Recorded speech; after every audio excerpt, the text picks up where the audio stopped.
Hello, everybody. It's Citizen Sleeper time. The game is here. I've been excited about it for months.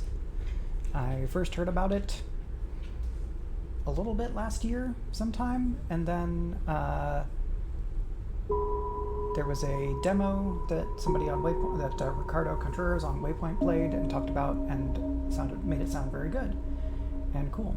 So here we are. I'm not sure where my camera should be because I haven't played this game. So as we get into this, please remind me if the camera is in the way of things that you would like to see. I forgot to open my soda, so here's going to be a can opening sound. Ta-da! Da-da-da-da-da-da. I dig this music.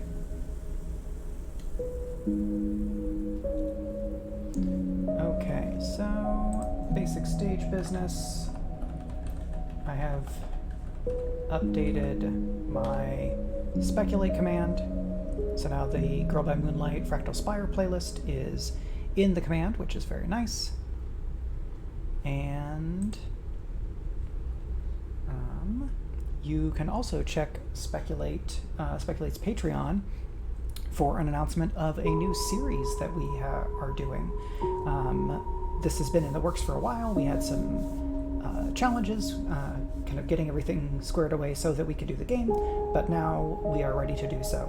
So we're going to be playing Court of Blades, which is a Forged in the Dark role-playing game of power politics, romantic skullduggery and other things. It's kind of like if you took the Three Musketeers and the like more super intriguey, politicsy Renaissance historicals the last few years and kind of smushed them all together and added fantasy. And we are going to be playing in a setting that we create, not the kind of original setting, because we have a bunch of writers, so we might as well flex those world-building chops. Our players are Primi Mohammed, Marie Bilodeau, Brandon O'Brien, Greg Gray A. Wilson, and myself. So I'll be GMing. My two co-hosts are playing, along with our two lovely kind of guest cast members who are going to be with us for the campaign. And I'm very excited. Hello, the kids are asleep. Yes, it's new game day. I'm very excited. I hope this game is good. I will be very sad if it's not, but the reviews are very good. And I hope I will agree with them. This music is very pretty. I'm going to move my camera down here. And we'll see if that works for what we're doing. All right. We can't continue because we haven't started yet. So we're going to do a new game. Excuse me. The camera should be such that you can see the little citizen log over there. He got his summer haircut yesterday, so now he looks much more like a Dalmatian than he normally does, because it turns out that he has a lot more black spots in his undercoat than in his overcoat. All right. We can see here that this little thing, these are the pips on the die, because this uses D6s. Because this is sort of also a Forged in the Dark game? Maybe? Let's find out. Game slots. Okay, so character classes. It's an RPG. Check out this cool android person. Operator. An operator works with drones and high-precision remote machines to perform complex tasks from a distance. Sleepers assigned to operator work are usually cerebral and precise people. Their perk is Transfer Intercept, chance to gain cryo on interface actions. I don't know what this is yet. Skills, these are like the stats. So this is maybe more powered by the apocalypse. Engineer, work with machines and physical tools. Interface, work with digital interfaces. So that's what they're very good at. Endure, use strength or strength of will. This is what they're bad at. -1. Intuit, approach problems with awareness. Engage, approach a problem head on. But we have options. We can also be an extractor. It looks like maybe there's... Okay, there are 3 classes. Machinist. A machinist repairs and modifies automated systems used in industrial resource extraction. Sleepers assigned to machinist work are usually diligent, careful, and structured people. So they get perk Efficient Extractor, chance to gain a random scrap item on engineer actions, so they pick up random stuff. They have engineer +1 and engage -1. And then the third option is extractor. Extractors work on resource extraction, often in hard vacuum environments. Sleepers assigned to extractor work are often confident, self-sufficient, and have a high level of endurance. Their perk is photosynthetic skin. Sunbathe dice action allows energy recovery at home. So this is like a special action that they can take. So they have +1 to endure and -1 to intuit. I like some of this vibe here, but I would also like to be good at intuit. So I think I may jump back to one of these other classes for my first run. Scrap item on engineer, gain cryo on interface. So this is like this character is going to be better at like the hacking part of the game, I guess. And this character, like, maybe they get more resources because they get random scrap item. It drops us to operator first, so I'm going to intuit, that this may be a subtle suggestion of where to start, of what to do with your first run. I don't know if that's actually the case from the designer's perspective, but I'm curious about the hacking, and -1 to endure, I think will really highlight the challenges that the game seems to be presenting to us, where you are an android because your consciousness has been duplicated from a flesh person, and then you're put into this robot body to do a bunch of labor for the big corporation, because the person that you're kind of an echo of, made a deal that like, yeah, you can copy my brain and make a duplicate of me who will just do hard labor for you, and that will let me have a better standard of living. Definitely no sociological, metaphorical implications to any of that whatsoever. Let's be an operator. Digging the music. So here's our little D6 over here.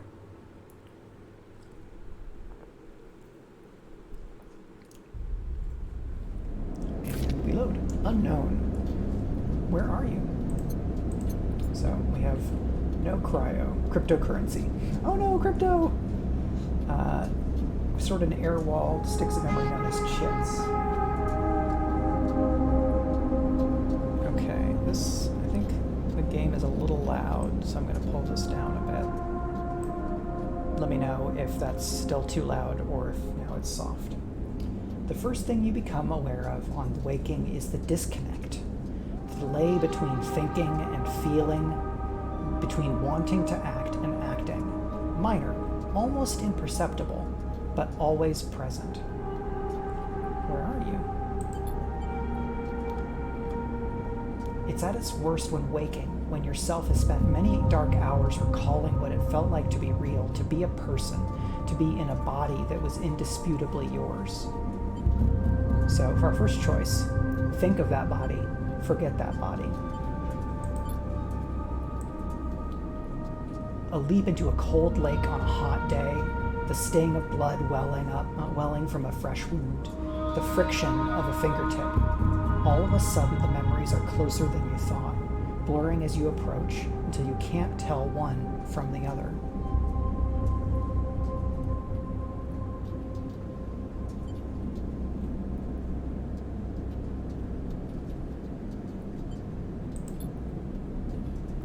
The cold slips in, behind and around you, and the sensations fade out of reach. Perhaps you should be thankful for the dulled nature of this new body, given your current circumstances. The walls of the container feel immediately present, cold, hard, at your back and face, cramping your limbs. You resist the desire to stretch, knowing that the claustrophobia comes next, and retreat a little from your central nervous system. It isn't painful, not like you used to know pain at least. In emergency mode, pain is a message delivered with efficiency and ease, a reminder that no harm is imminent. There is no insistent throb, no trembling nerves, just a warning delivered with the banal quality of a digital notification. Right now, there are thousands of them. Remember the plan. Remember the others. Remember the plan? You mostly remember that it wasn't a good plan, but then your options were limited, and once you got the itch to get out by any means possible, it was either that plan or something much worse. It was at least simple. Collapse the shaft, drift away in the chaos, slip into cargo processing, seal yourselves into containers, then just hope the freighter left before you were missed. Some were lost in the shaft. Others never found the meeting point. Only a few made it into the containers. But the freighter, as far as you know, left. That feels like enough. Enough to know that you might no longer be on that grim and heartless rock. Even if in the airless hold of a freighter, you might freeze solid long before you reached any destination. Try to rest. But you are restless. It has been a long time since you left. Surely weeks, maybe months. You are dully aware of the damage to your legs, your right arm. You've been reserving energy as much as possible, but even then your body has shut many of its systems down to protect you. You have spent much of that time asleep, knowing that anything else would be impossible to endure. You feel the weight of that impossibility begin to gather. It is time to sleep again, to nudge that false body into inducing delta waves in your emulated mind, and once again recoil into a dream of when you were once a person. Time passes. The cold creeps further in. You feel something. Warmth. Not true warmth, but the indication of its presence. Your joints release from their ricker. Sound, too, everywhere, screeching and shimmering so loud that your body ducks your hearing to protect its sensors. Then light. We got a flash here. Light is the cold. Then softer and softer, until in a haze of dirty yellow, a figure appears. You're out. Da-da-da-da! Dragos. Is there options? Escape. Let's turn sound down a little bit. Okay.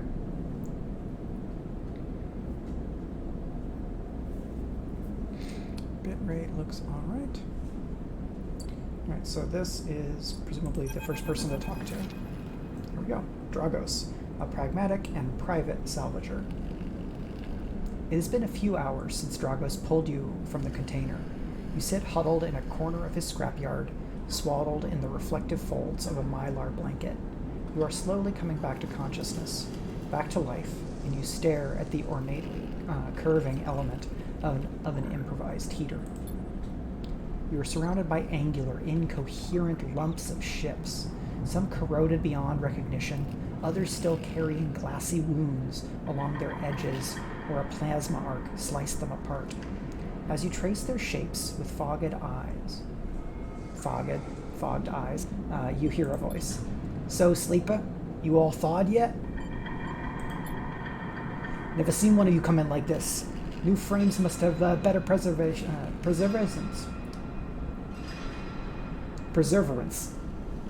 It's a little bit of a different disposition of linguistics. Must have better perseverance in sub-zero vac. Seen more than a few of you frozen solid to hull plates or inside-outer locks in my time. They weren't so lucky. Dragos comes into focus, shrouded in makeshift tech, his headset with its glinting eyes, the mark of a drone operator. On his shoulder, one of his symbiotically linked drones perches, its irising eye locking you with an unflinching stare. Little robot buddy. Robot buddy. Dig this art. Speaking of little buddies, hi. My own little buddy is now underneath the table. Last living sleeper that came through this yard was a while ago. I didn't last long. You struggle to read his expression beneath the tech, but he seems lost in memory for a moment. Perhaps he's just figuring out what to do with you. I want to survive. What happened to them, or stay silent? What happened to them? He ignores your question. I won't ask what led you to do it. To sell yourself to a corporation. And I suppose you You know you can't go back. Your old body, that's theirs now. And you are just software. A rogue emulation illegally possessing corporate property. You nod along. You remember biometrically signing the forms, the cold floor on your feet as you padded to the sleeper cells, the promise of a life off-world. But as you do, you get the now familiar sensation that these aren't your memories. These are things you know, but not things you feel. You are no longer that person. You are an offshoot, a copy. What you won't know is what's ahead. At least the last one did. There's no easy way to put it. That body of yours is falling apart. It's the same for any sleeper who makes it out. SNR wants to protect their property, but if they can't keep a hold of you, well, then no one can. You remember that too, or at least rumors of it from the other sleepers. Planned obsolescence, a built-in dependence on the regularly administered supplements that were part of your routine. Stop taking them and your body begins to shut down, separate from your emulated mind. How long has it been? How long do you have? This is a lot, the kids are asleep. But for now, sleeper, you're one of the lucky ones. Dragos glances up and away toward the glassy dome of the yard. The eye is the best place you could be right now. The eye? The station. You'll see soon enough. Dragos impatiently shifts his weight. Look, I got things that I gotta be getting on with. He trails off. There's an old freight container I've been using as storage out in the stacks. We haven't been pulling in much valuable scrap these days, so you're welcome to it. An old freight container. Home sweet home. Something wells up inside of you. Emotion. Fatigue. You shakily get to your feet. Nod. Alright, you head up on it. You look like you need some rest. And with that, Dragos stalks back into the Rex, his drones already converging on a rusting hulk, plasma flashes silhouetting his spindly figure as he returns to work. So yeah, very light, chill game. Nothing big going on.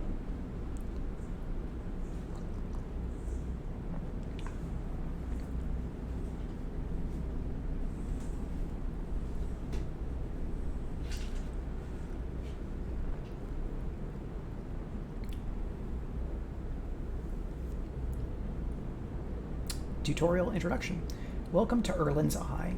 Life on the Eye runs in cycles, during which you can talk to characters, explore areas of the station, and perform actions.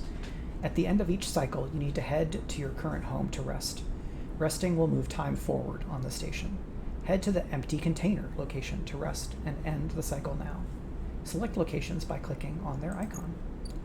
So, here's my character. We'll look at that a little bit more later. We don't have data. It does not look like we can scroll. Nope, we can scroll. So look at this. Here's the ring. Does not go past there. Does not go past there. Okay, at least for now. Empty container. Your home, for now. Per cycle, energy, something condition. Action, end cycle. All cycles need to end. Rest and prepare for the next one. Here we go.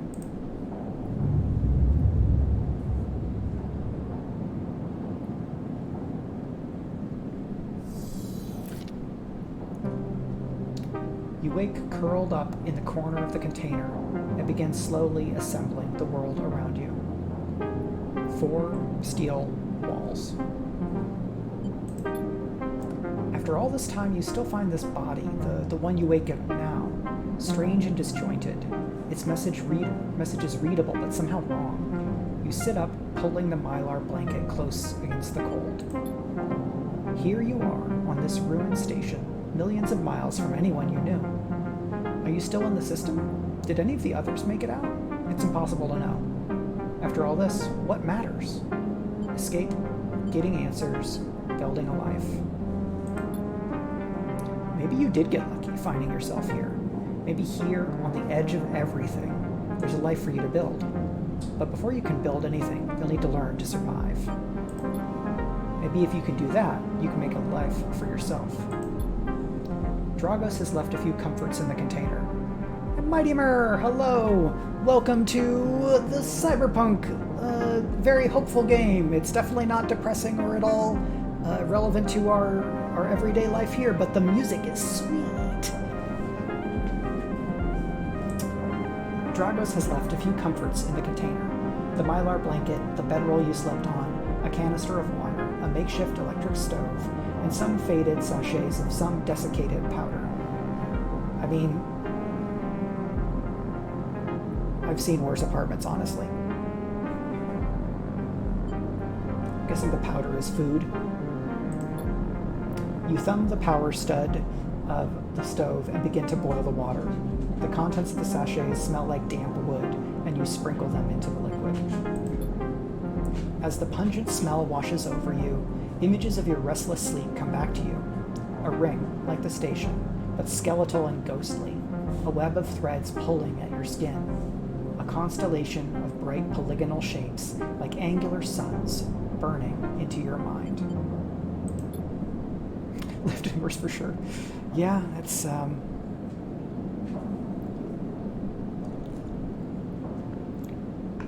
just imagining the various living situations in like cyberpunk movies and things like that, where somebody like 2 or 3 people would live in a space the size of this room. The container is much more like you're in a shipping container Spartan life, but there's some overlap. There's something unpleasantly visceral about these images, and it is long after you finish drinking that they begin to fade. You tidy away the stove as best you can and try to gather enough energy to greet the day. Okay. More tutorialization. So, at the top, actually let's look at the numbers. Tutorial, condition, action dice, and energy. Your condition represents the current state of your artificial body. So that's number 1 up here, flickering. Looks like it's about 2/3 full. It depletes by 1 segment each cycle, but can also be damaged by violence, injury, or lack of food. If your condition bar empties, you will suffer a breakdown. You'll have to figure out how to recover your condition now that you no longer have access to corporate pharmaceuticals that were keeping you alive. 2, action dice. So that's these here. You get the kind of cool D6 pattern here. I hope that this company has found a partner to produce these dice, because the pattern is cool and merch is good. At the start of each cycle, you roll your action dice. These dice can be used to perform actions on the station.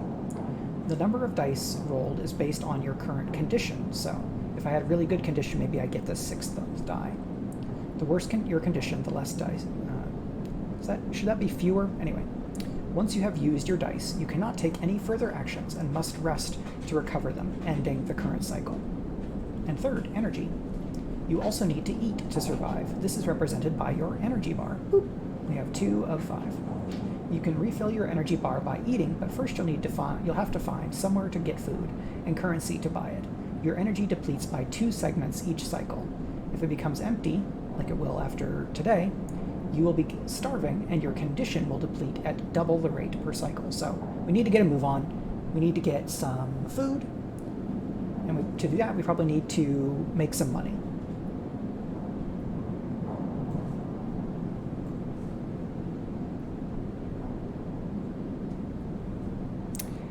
I had not heard that about Saudi Arabia originally. That's very interesting. So the Prime Minister of Saudi Arabia said, per Rudnell, if an entity appears to be self-determining, the only safe assumption is that they are. And now in Rudnell's words, in other words, every time we assume someone or something isn't really sentient, it turns out badly. We have a long history with that issue. Yeah, there's been enough analysis that suggests, maybe we should be treating dolphins and squids more like neighbors and less like some kind of lesser form of life. This is much more about, does artificial life count as life in a meaningful fashion? This seems like a world where people in general who are not rich maybe don't have much in the way of rights, and so then you get the thing where the rich and powerful few create circumstances where the largely powerless many kind of reify and replicate the system by making things even worse for then other people. the sleepers then being the other people, where you're like, okay, this life will become better for me, but someone who shares a lot of my everything, a lot of my memory at least, is going to have a very bad time. Yeah, corporatocracy, cyberpunk tends to be a broad term. There's also like kleptocracy is the kind of corrupt. It means like control by thieves. So like that got used a lot in past years. What was the? We may also like maybe use the term technocracy in terms of like big tech companies are in control of everything, or it may be an oligarchy in terms of the owners of a small number of corporations are in practice, if not in the letter of the law, in control of everything. So we have done all this. We have looked here. I don't know. This may be actually our role for today. Yeah. So we have some dice. All right. So the question is, where can we go? So I can grab the dice, but I can't do anything with them. So Dragos is stood in the corner when you close up the container. He's still wearing his headset. In the harsh light of the corridor, you realize it is implanted. A drone sits on his shoulder, its cache of sensor eyes rapidly irising. How are you feeling? The drone chirps. Dragos nods. You notice that beneath the operator's rig, his skin is marked by burns and blotches. I know the container isn't much, but it'll keep you safe.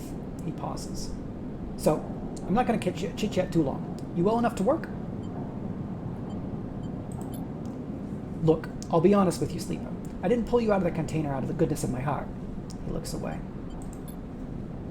At the yard, it's simple stuff. We hack these old hulks down, sell them off to the shipyards of the bright market dealers for cryo. Occasionally, we pull out some tech, something a little bit more valuable, but most of what comes here is scrap. It's hard to find good hands here, but I figure as a sleeper, you'll be used to the manual labor. And obviously, I'll slip you a few chits of commission based on what you turn up. Chits is money, but let's get the explanation. These. He pulls out a handful of small metal bars. Airwalled crypto. Well, cryo. I don't know why they call it cryo in here instead of crypto. Isolated from the market. It's what we used to trade out here. He stuffs them back in a pocket. He shuffles his feet nervously.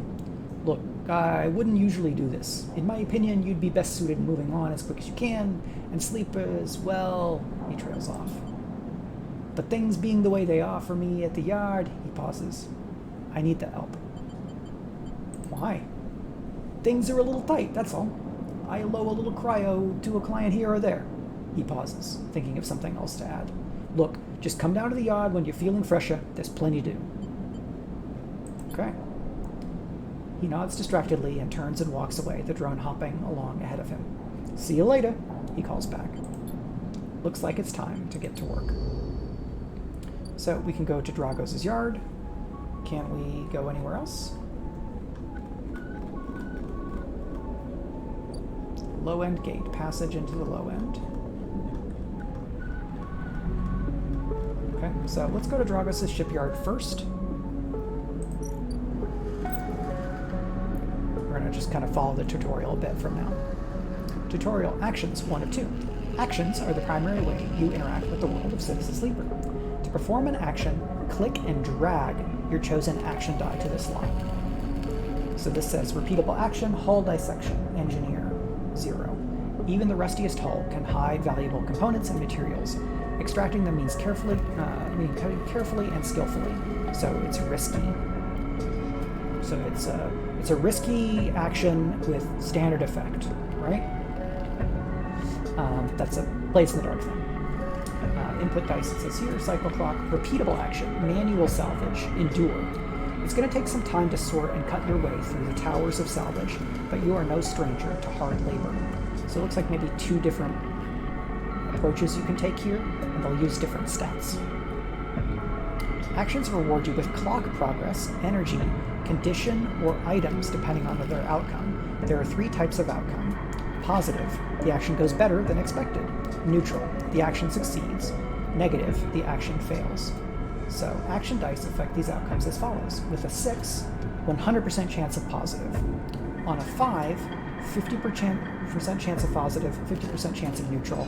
On a 3 or 4, 25% chance positive, 50% chance neutral, 25% chance negative. And on a 1 or 2, 50-50 between neutral and negative. So this is not quite the results breakdown of a Forge in the Dark game, because in those games 1 to 3 is all negative, 4 or 5 is mixed, and 6 is pure success. So this is, I would say, a little bit more generous, because on a 5 you can't get a negative result, whereas in a Blaze in the Dark game, a 4 or 5 is both a success and a complication. So, interesting. Alright, 2 of 2. Actions display information about their type, risk level, and the skill and modifiers that apply to that action. So, an action's type is either critical or repeatable. Critical actions can only be performed once. 2 is the risk. Risk is either safe, risky, or danger. Safe, no loss of condition, energy, or cryo. Risky, negative outcome means cryo or energy loss. Danger, negative outcome means condition lost. Neutral outcome can mean cryo or energy loss. So here's the thing. I have a higher modifier for engineer, but it's risky. I have a lower modifier for endure, but it's safe. 3 is the skill. The skill this action requires either engineer, interface, endure, intuit, or engage. And modifier is either -1, 0, +1, or +2. This is added to the action dice when slotted and improves its value. Some actions require a +1 to perform. So the stats kind of spread is more like a Powered by the Apocalypse game, where you have some number of stats, and the stat spread tends to range from -2 to +3. This says -1 to +2, slightly narrower range, that's fine. Just a different type of, it's like a design scope, right? Some actions require +1 to perform is interesting. I know you can improve the stats because I read that in a review. All right, so yeah, what do we want to do here? We have 2 clocks that I'm going to look at, and we can assign a die. So I could take a 5 here to risky, where I think there would be some chance of bad stuff, but not very much. And I have 2 5s, which is actually pretty cool. 3 is going to be rough. 1, I'm going to have to figure out if there's something I can do with 1 that's going to be worthwhile. I may need to use all the dice because I'm just starting out in such a rough condition, right? Hull dissection. Got that. So here are our clocks. So this is a cycle clock. I don't know specifically what this means. So debt called in. Dragos is tied up in something ugly, and if he misses a payment or 2, things could get nasty. Back in business, every salvager knows they are always just 1 lucky haul away from their next payday. So I think now I take a die and I put here. Can I do both? Alright, so that becomes -1 because of this, which takes it down to a 4. I don't have a 6, so I can't take a 6 down to a 5. Let's see what this is like. 50-50. If we move it here, 50% chance neutral, 25% negative, 25% positive. So we're going to try this. We're going to start action. Working. Hey, that looked like it was good. Tutorial clocks. Actions often progress clocks. Clocks.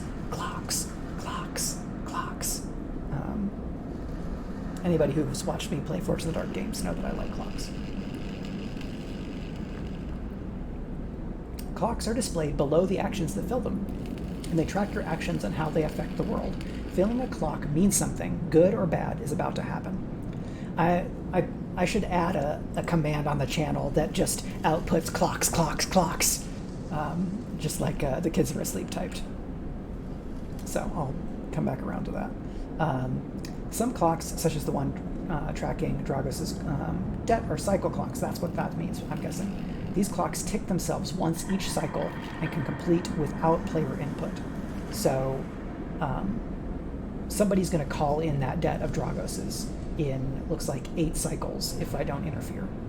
Any active cycle clocks will be displayed on the icon for that location. So each location may have a cycle clock where there's some kind of escalation or imminent threat to whoever is there, or maybe to you who's there.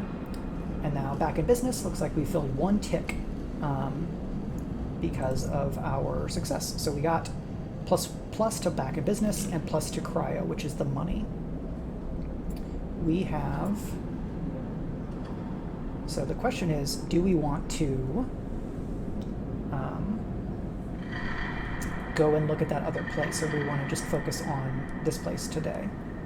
So we go here. This is 25% chance positive, 25% chance negative, 50-50, or 50% neutral.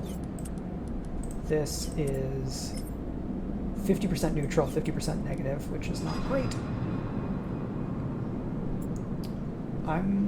Actually, let's see. Okay, survive, find a doctor. Cool, we pull that guy out here. More tutorial. I was wondering whether we were going to get tutorialization or whether the game was subtly intimating to us that we should just like work at Dragos's the whole cycle. Seems like that's not the case.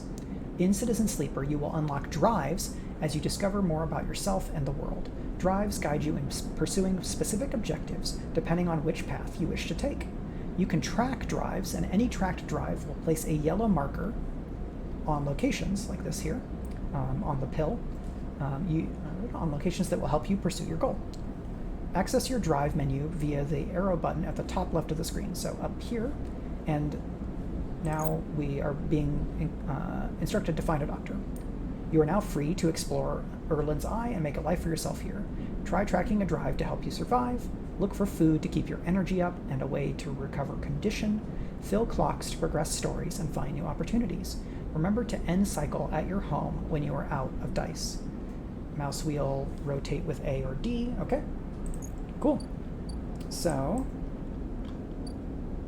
wet dock, dock terminal, Bright Market. All right, so let's go over there and see if there's a doctor. Okay, wow. So we start with, we don't know where there's a doctor, right? So we have to find them. Written out loud, played in the campaign, life insurance.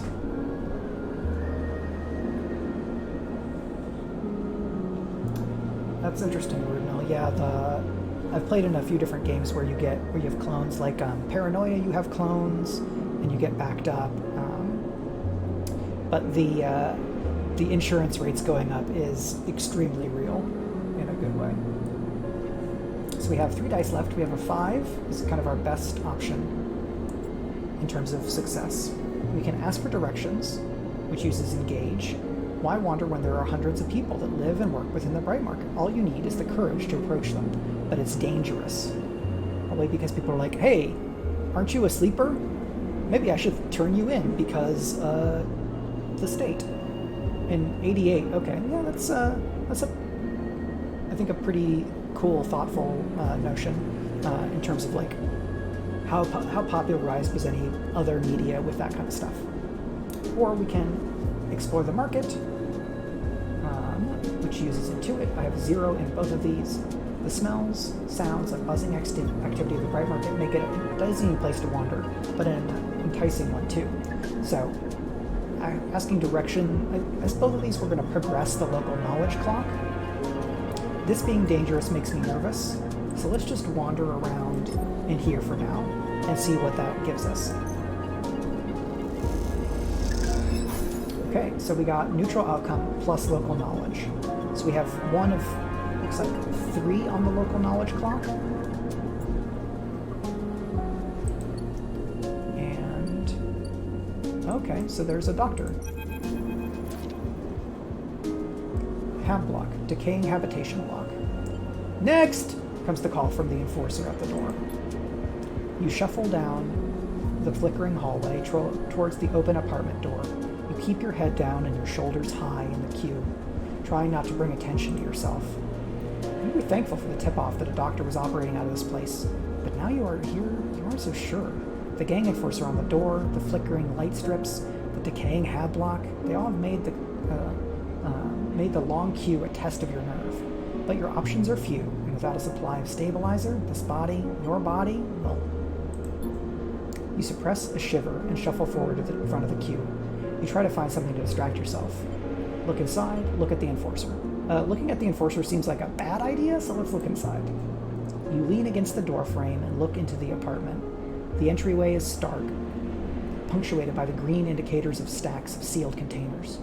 You lean in and see amber light filtering through a far doorway, screened with plastic sheeting, beyond which blurred shapes move. The slap of the enforcer's palm against the doorway jerks you awake. "Wait your turn," he growls. After a few moments, a figure pushes through the doorway, and you catch a distant voice. "Send the next one in, Toshiro." The enforcer jerks his head, and you slip inside, passing through the dark entryway and pushing through the plastic sheeting on the far door. The room beyond is bathed in warm light. A floor-to-ceiling transparent panel gives a full view of the bright markets, sealed roof, and the buzzing traffic above, and for a moment you are transfixed by the motion. This is Sabine, a doctor in the bright market. "Come, sit," comes a sharp voice, and you see a silhouetted figure turned away, replacing the plastic sheeting over the frame of a simple folding bed. You make your way across the room. The figure turns, and as they do, you see an expression of confusion flash across their features. They open their mouth as if to speak. They blink and then quickly regain their composure. "Please sit." They gesture to the bed, then turn to an open case of tools on the table. You sit. Sabine turns a compact diagnostic scanner of some kind in their hand. They hold it to their eye. "Remain still, please." Their tone is clipped and businesslike. You stare ahead, still dazed from their expression when you entered. Fear, recognition, sadness, unmistakably etched across their face. "How long have you been on the station?" they ask, a scanner still to the eye. A few cycles. They nod. "It's good you came to me." They set the diagnostic scanner on the table. "I'm going to start by assuming that you don't know anything." They take your arm and roll up your sleeve, inspecting your synthetic skin. "Your body is dying." They say it without ceremony, without drama, but not without empathy. SNARP doesn't like to see its proprietary technology let loose. To prevent bodies like yours, frames as they call them, from being stolen, repurposed, or in your case, escaping, they built in a process of so-called planned obsolescence. Frames decay rapidly when not regularly injected with stabilizer, one which SNARP remains the sole producer of. They look up. "Sound familiar?" "How do you know this?" They shift in their seat. "You aren't the first sleeper I've encountered." You rate for more, but they go back to their inspection. This makes me think that Sabine maybe had a more substantive relationship with a sleeper in one way or another. They swap to your other arm, running some thin metal device over your skin. You feel your forearm tremble. "I'm sorry," Sabine says, and you are unsure if they mean for the cold touch of the metal or everything else. Emulations like you, sleepers as most people know you, aren't classified as people in any of the surrogate systems. You have no rights, no status. They focus hard on the inspection of your arm, and SNARP has no reason to release stabilizer into the market. Sabine looks up as if to apologize again, but they stop themselves. "I know little of this is of use to you." They turn away, disassembling the metal instrument and cleaning it. Silence fills the room as Sabine works, and then the silence gives way to tension.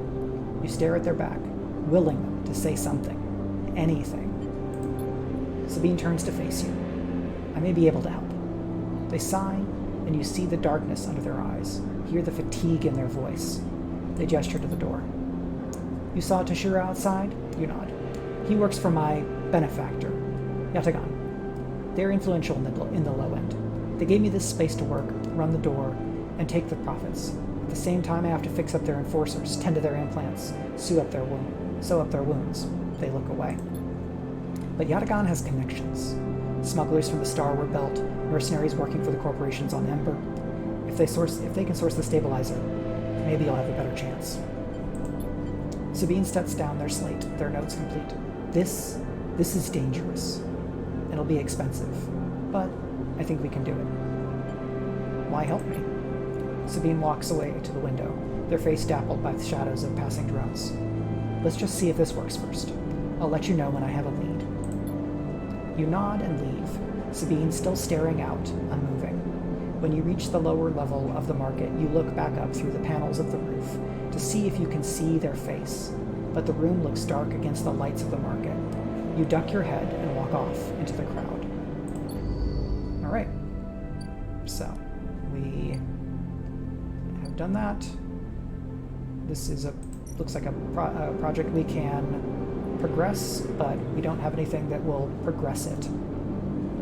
This looks like it will progress on its own, and it's yellow, which makes me think that this is a good thing, like filling this clock is positive for you, versus the red infinity arrows for Dragos, where that was bad because it's people catching up to him, right? So we don't have any other data. We have 15 cryo. So we can't do anything else here. We can go to Bright Market. We can go to the low end. That looks like it's red. So is that the end of the day? We can go to, oh, okay, that's just highlighted. Wet Dock, Dragos' yard, and shipyard. So we are an operator. Let's double check. Let's look at our stuff again to remind what we're good at. So engineer. So we have chance to gain cryo on interface action. So we should remember that. We should try to do interface. I think that's what we did the very first action, which is why we got cryo.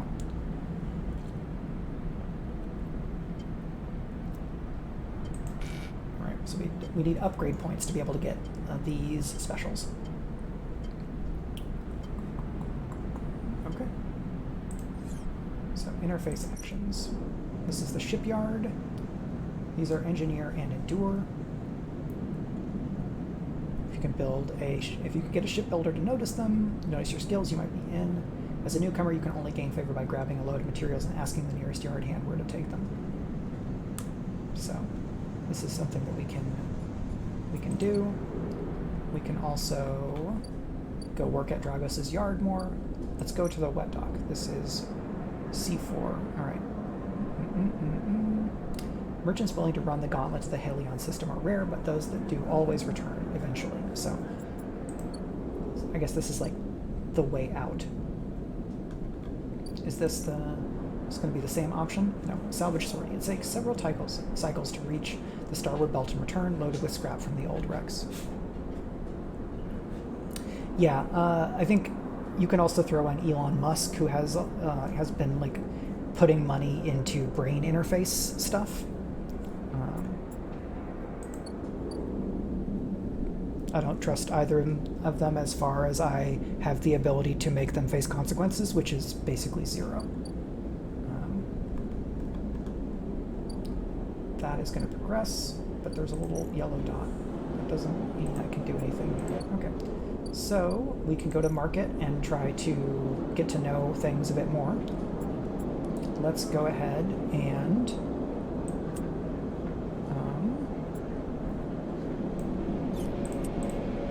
what was the stat that we have?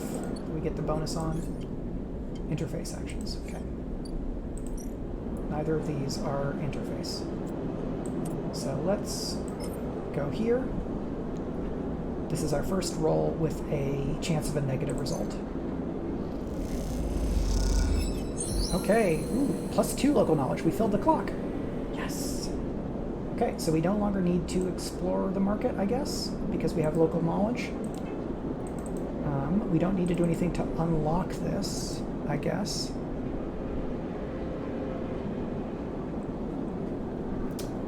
Yeah, I don't know that I could psychoanalyze those guys on an actual medical level. They just have proven through their actions to me that they are terrible for everybody who doesn't have their favor. Would be how I put that. All right, so we have one die left. I'm gonna see. Is this different now? Okay, new drive discovered. Oh, okay, so we just go back over here. No? Wait for Sabine to repay. Build a ship mind. Okay, you've heard talk of a fabricator owned by the Ort Exchange. With that and a few fragments, you could build a ship mind core. Gain access to the Ort fabricator. Repay Dragos.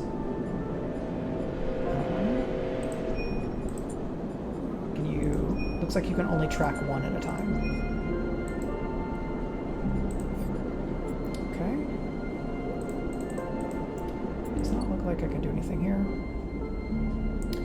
Remember the movie, so Mighty Mer says, I remember the movie 2010 when the house had a smart AI controlling everything. Dolphins the living room, which didn't.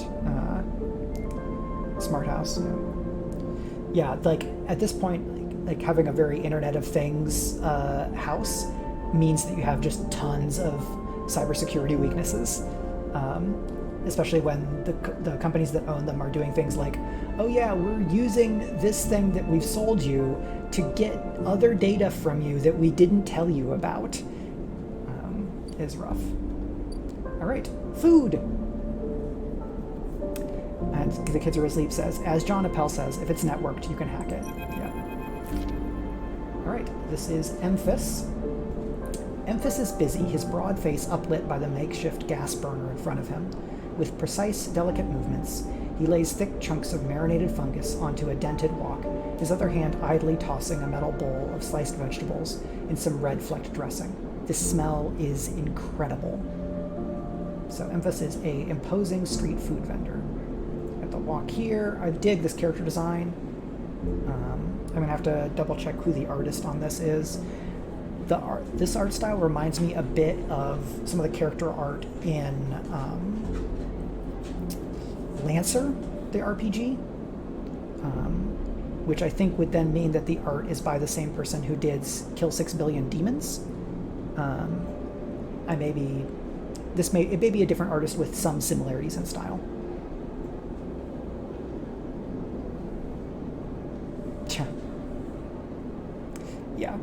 Yeah, we don't keep that data. Oops, we can't access the data that we definitely said that we didn't keep.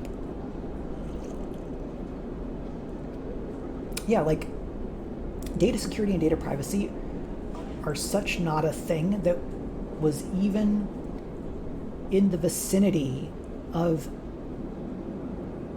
the idea of possibility when the U.S. Constitution was written. And so you get down to like a lot of the same civil rights stuff that we're dealing with now. Like, okay, well, this amendment says that any rights that aren't talked about are reserved to the people, and then you have other people like, no, the Constitution doesn't say you have those rights, so fuck you, you don't have them. So there you go. Yeah, I read. I don't know proportionally, but I read some little chunk of Kill 6 Billion Demons, and the art style is astonishing. Like, all the visual world building is just pretty mind-blowing, and I was just reading on screen because I don't have any of the physical collections.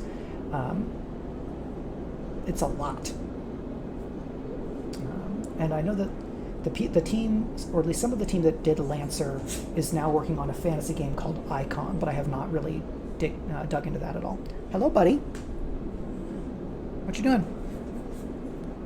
So, those of you who don't know, I have a little puppy, Oreo, who is right here and is the one who is making honking sounds at me. So, I may have to soon take him back downstairs where all of his food and water is, because for whatever reason he refuses to drink water when he is up on the second floor here with me.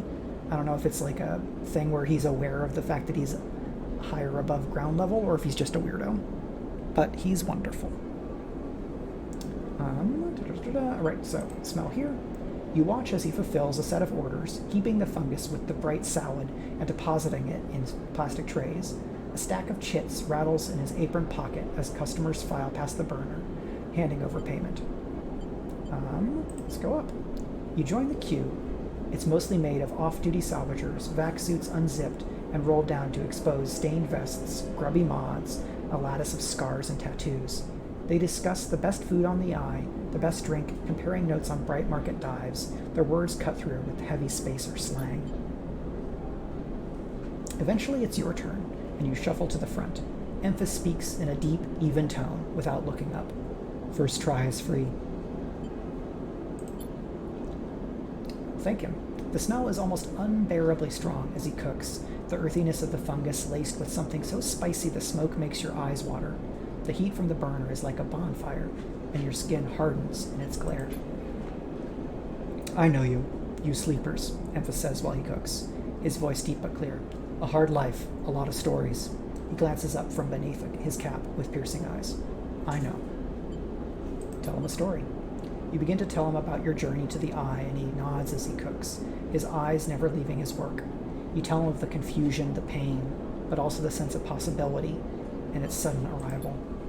You tell him of the cold and dark of the container, and the endless cycles spent within it. Now it seems, you tell him, like some dream that you once had, but can never forget. You tell him that the Eye excites you and scares you, and you are unsure where to walk, where to look, what to do. Eventually you tail off, running out of words. He places a plastic tray of steaming fungus in your hand. Next time, we can talk some more, he smiles. But next time, you pay. He slams a heavy hand against a button on the burner's side and it shuts off. The roar of the flame and its oppressive heat fades. Next time then, sleeper. He waves you away and begins to oil the walk. Before you turn back to the alley, you notice the geometric patterns of circular scars across his forearms, each surrounded with a constellation of glittering pin marks. You walk away, and as you do, you take a bite of the rich, spicy, delicately sweet fungus. Your taste sensors light up like a fusion reactor. You'll be back. Okay. And so, now we can, that's where emphasis stall is. This is hardware exchange. Active. Spicy shrooms. Yes, so we've got some overlap with the Case of the Cindered Seal, where we had mushroom and eel empanadas as a favorite snack of the strange friends. All right, let's look at hardware exchange. So we can play the exchange, or we can sell components. We don't have scrap components. And all we have is a 1. So this is Intuit. What we have the bonus on is interface. But we can play the exchange. The flow of chits and components in the exchange is complex, but a sharp eye and some tight trades can net you a good margin, but it's risky. Sell components. The Ord exchange is always hungry for new hardware to buy up, break down, and sell off, and you are happy to supply it. And if we can fill the clock of Trusted Trader, we will get access to the ship mind fabrication stack, which is one of our other drives, is to get a ship mind. So this is not doing anything, so that's not a like later in the day thing. So I think that means we should either go down level, which let's go ahead and try. Low end gate, passage into the low end. Pay low end toll, 60 cryo. After some spacers caused some trouble in the low end, Yatagan have imposed a toll on entry. At least that's what they say. So we don't have 60 cryo. Hello, Triffany Mats, greetings. This is Citizen Sleeper, a very beautiful and interesting game about a very plausible and scary future. The like mental duplication thing is probably the least plausible part of this IMO. So with a 1 and a -1, I think we're going to have bad results, but this is risky. So I think I'm going to, 50-50 or, so it's 50-50, but this is risky. So let's give it a shot. Okay, that looks like a neutral outcome. So we filled the clock by 1 more, and we got a little bit of cryo. And now we have no dice left. And we ate, so we have lots of energy. Now I think it is time to call it a day. All cycles need to end. Rest and prepare for the next one. I'm going to go here. I'm going to bring the music down a little bit because during the story with Emphas, it kind of got loud enough that it was kind of making it harder for me to maintain narration. Hello, buddy. What's up? You just want to be where I am, or do you want to go downstairs? What do you think? All right. I may need to take him downstairs soon, but perhaps not right now. And cycle, as we have completed our first full day in Citizen Sleeper.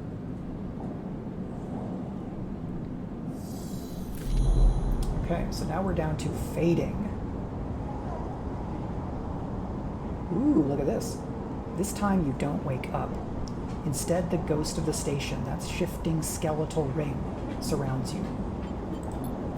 For a moment you are gone, absent from your own body, stretched out across a colorless void. Then the connections begin to establish themselves, threads tugging on the edge of your mind. These threads become vectors of exchange and then extensions as you feel your thoughts slipping away down them, dissolving into the millions of distributed nodes they connect you to. You see the station. No, you feel the station, like a web of texture in a smooth black liquid. You find a point in the station, and you connect to it, pulse through it, follow loops and paths under and around it. You touch more points than you have fingers, and then you try, in a moment of impulsiveness, to connect them. The flow passes through you so rapidly that you feel yourself being carried with it, splitting and separating, eddying and gathering. As you do things occur to you, things that you can't possibly know. You reach out, try to grasp them, try to touch them, too. You notice a tugging feeling pulling at you, insistently, as if it were a small child. Somehow it is pulling you in two directions at once. You look down. All of a sudden, everything shuts off. You come back trembling into this unfamiliar body, both yours and not yours, all at once. You find yourself standing in the container, eyes open to the dark steel walls. You feel a change within you, a shift. You close your eyes for a second and you feel it waiting there. The station splayed out across your mind, a storm of connective nodes, waiting to be explored. And then it's gone.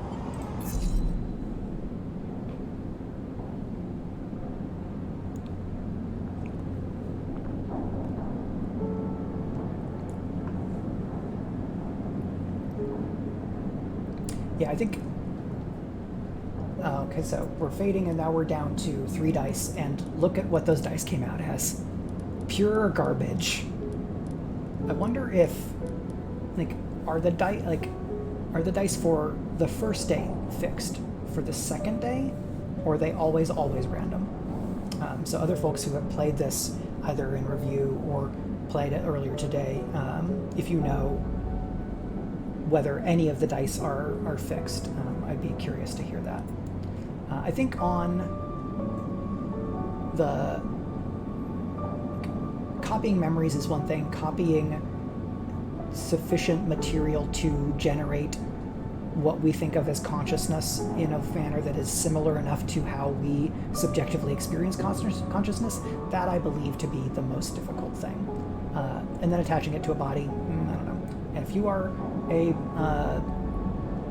an expert in any of the related fields, I would be happy to hear your thoughts on this. So we're fading. We have a 1, a 1, and a 2.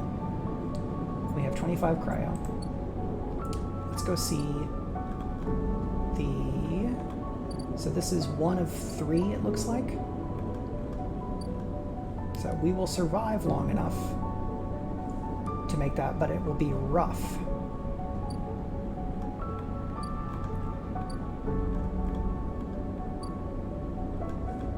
So we have the money to eat, but that's not the problem.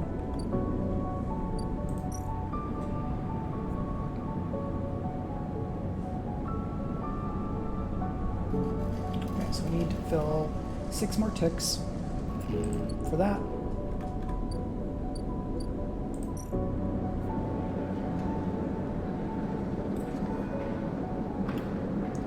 So none of these are interface. I know there's supposed to be like a hacking subsystem in this game, so I'm kind of keeping my eye out for that. So this character, I think, is supposed to be ish, like this character class is better, so that you have the interface stat bonus. We can't do anything here. This is just a timer. Alright, but this is a -1 and we already have 1s and 2s. Alright, this is in fact the dog insisting that he be taken downstairs. So I'm going to jump over to my my break page for just a minute. I just have to take him downstairs, make sure he has water, and then I'll be back up and we'll play more of Citizen Sleeper. So stay tuned or take a break yourself if you need it. I'll be right back.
Okay, we're back with more Citizen Sleeper. We can do the engineering, the risky engineering, or the manual salvage.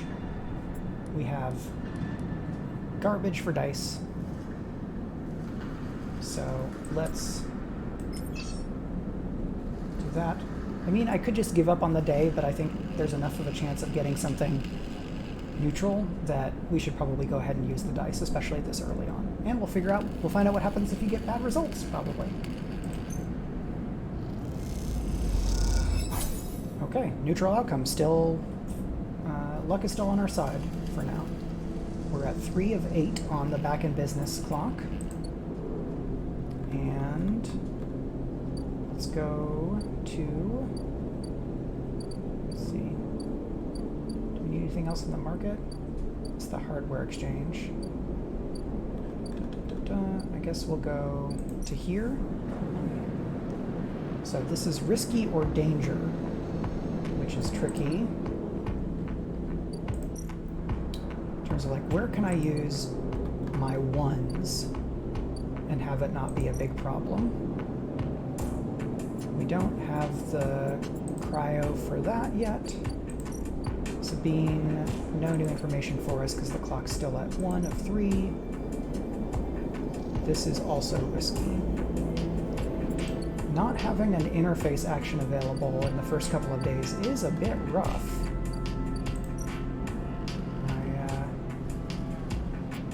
Not so sure about that. Well, let's do some risky stuff.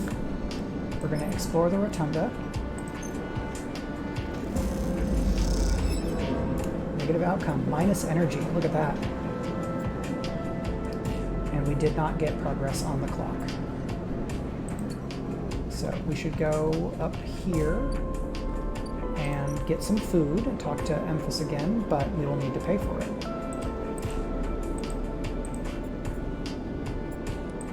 Do we use a die? No.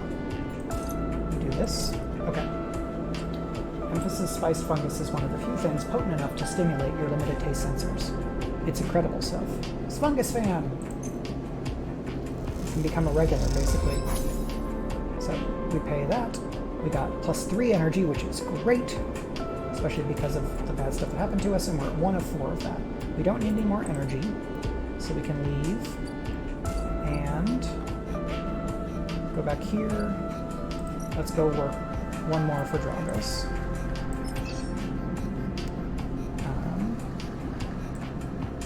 So it's 50-50 or...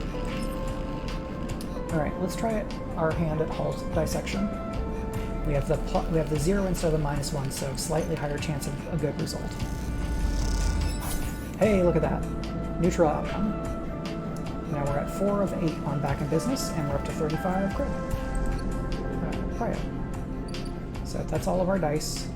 We don't have anyone else to talk to. And we call it a day.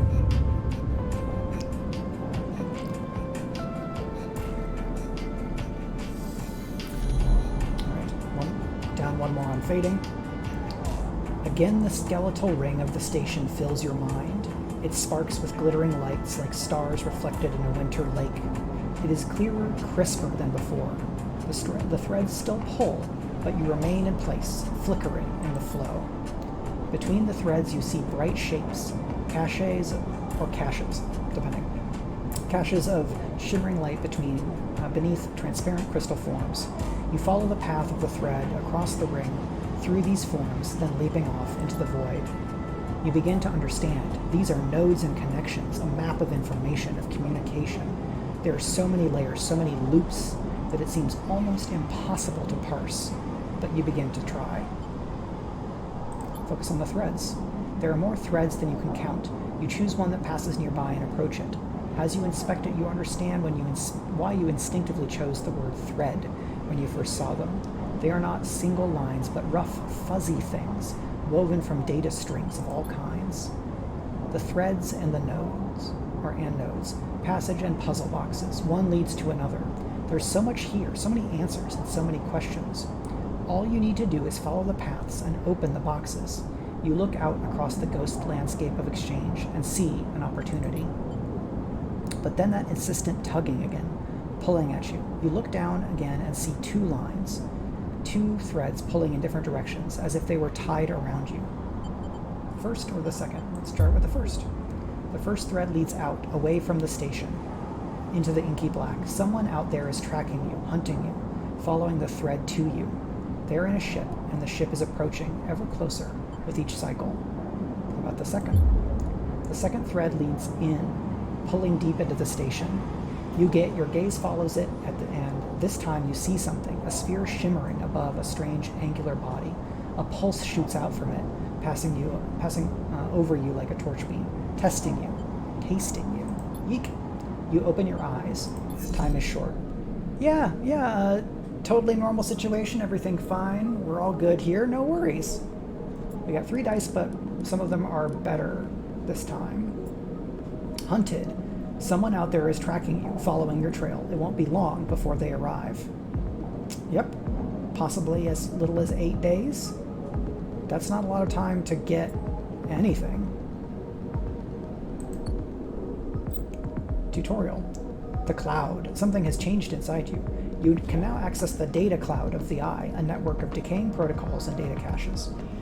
While there, you can use dice and items to access systems and extract data.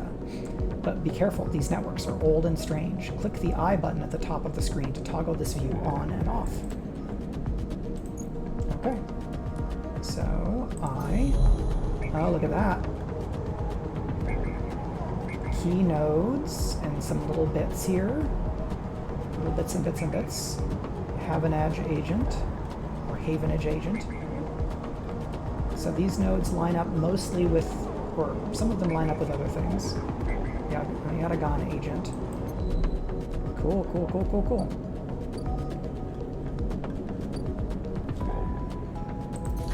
Alright, so what if we poke at a thing? Okay. So we have to match input. Tutorial, data actions. Data actions allow you to extract data from the networks of the Eye. They work like dice actions, but in order to unlock them, you must match your dice to the one displayed on the right of the action, so it has to be an exact match. Keynote, this node is orbited by the remains of a corporate countermeasures broken long ago by hackers. So we can access something. If you have a +1 or +2 modifier in the interface skill, you'll be given more possible dice to match. You can use any dice that matches the dice displayed. Okay, so this is where interface comes in, because we're the hacker type. Once unlocked, the data can be extracted. So we have this. Let's give it a shot. Alright, so we got transfer interceptor, we got cryo, and now we extract data. So we got one encrypted key. Stream of passcodes able to unlock the station's aging maglocks. Cool. Alright, let's switch out of that. Actually, are there any places where what we need is a 1 or a 2? We need a Solham cipher.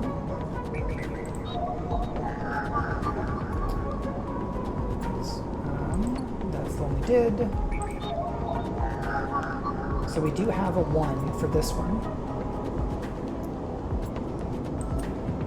Let's do all the hacking we can. We got some cryo. Now we extract the data. We have 2 encrypted keys. As you drift back from the node, something latches onto you. A thread, strung tight around you, tethers you in place. A taste. The voice makes you shiver. Its source somehow both distant and close behind your ear. Hunter. You see a distant glint of light shut off, and then suddenly a shape is at your side. It stalks around you, circling like a shark, a wolf. Entity unknown.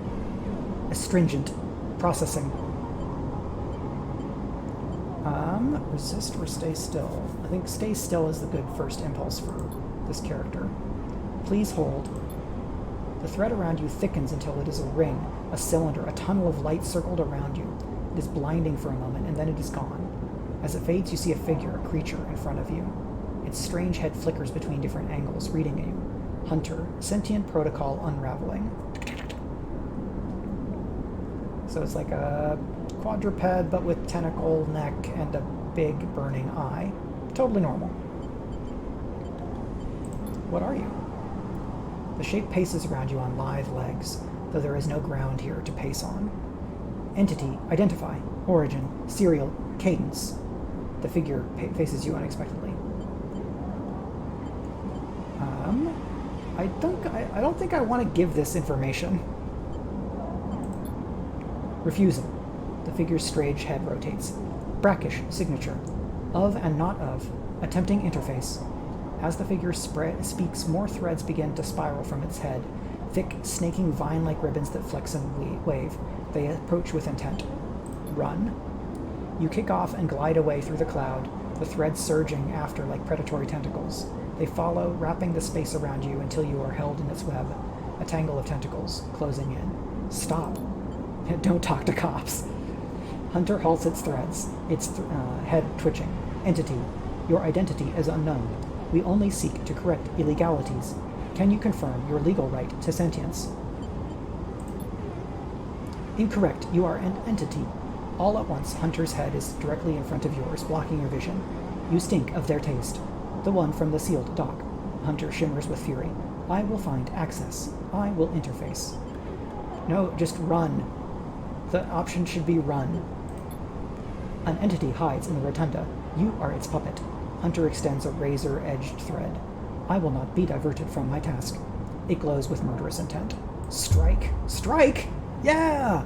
You lash out with all your force. Not a physical strike, but a focusing, a spike of interference, leaping out like the tip of a spear. Hunter stumbles, shifts, separates.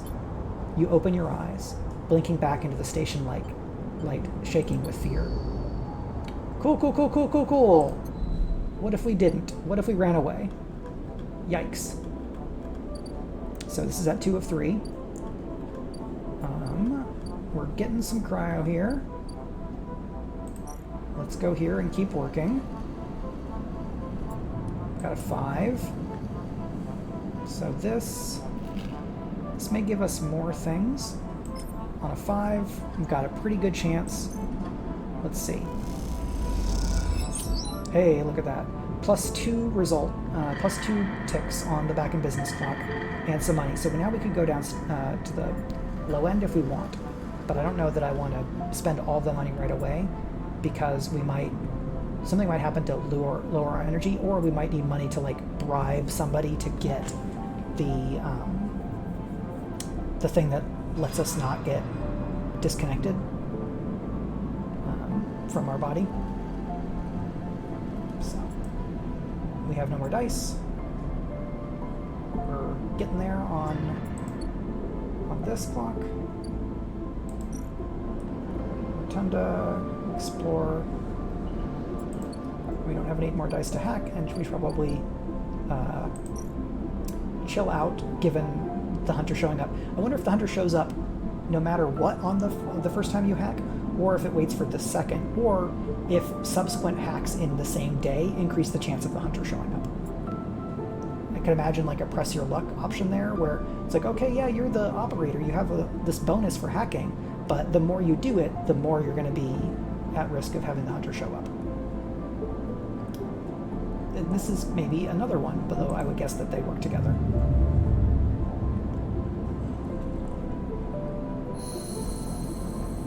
Okay. So we still get 3 dice, but now we're down to 1 energy. And hunted is at 1.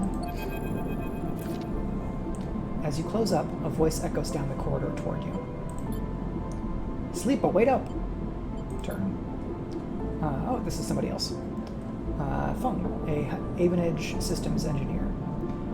Fung is coming down the corridor toward you, a wonky grin on his broad face. Hey, glad I caught you. Do I know you? He grins. You do now. He puts a hand out on your arm. I've seen you hanging around. Just want to chat. You staying in that thing? He nods back to the container, shaking his head. Rough. It can be hard to get a start on the eye. He looks away down the passage. What was it old Erlen said? The eye opens for us all? Nice idea. But, well, not always very practical. He glances back at you. We do our best, but it isn't easy. We? You pass together into the main hallway. Havenage. We're all one dysfunctional family. Fung puts an arm around you. I'm not part of the security branch, though. Don't worry. I'm with Systems. Systems? Everything the eye runs on. He runs a hand along the passage wall. This place is a ruin, but Systems keeps it spinning somehow. At least we try to. He stops you in the quiet passage.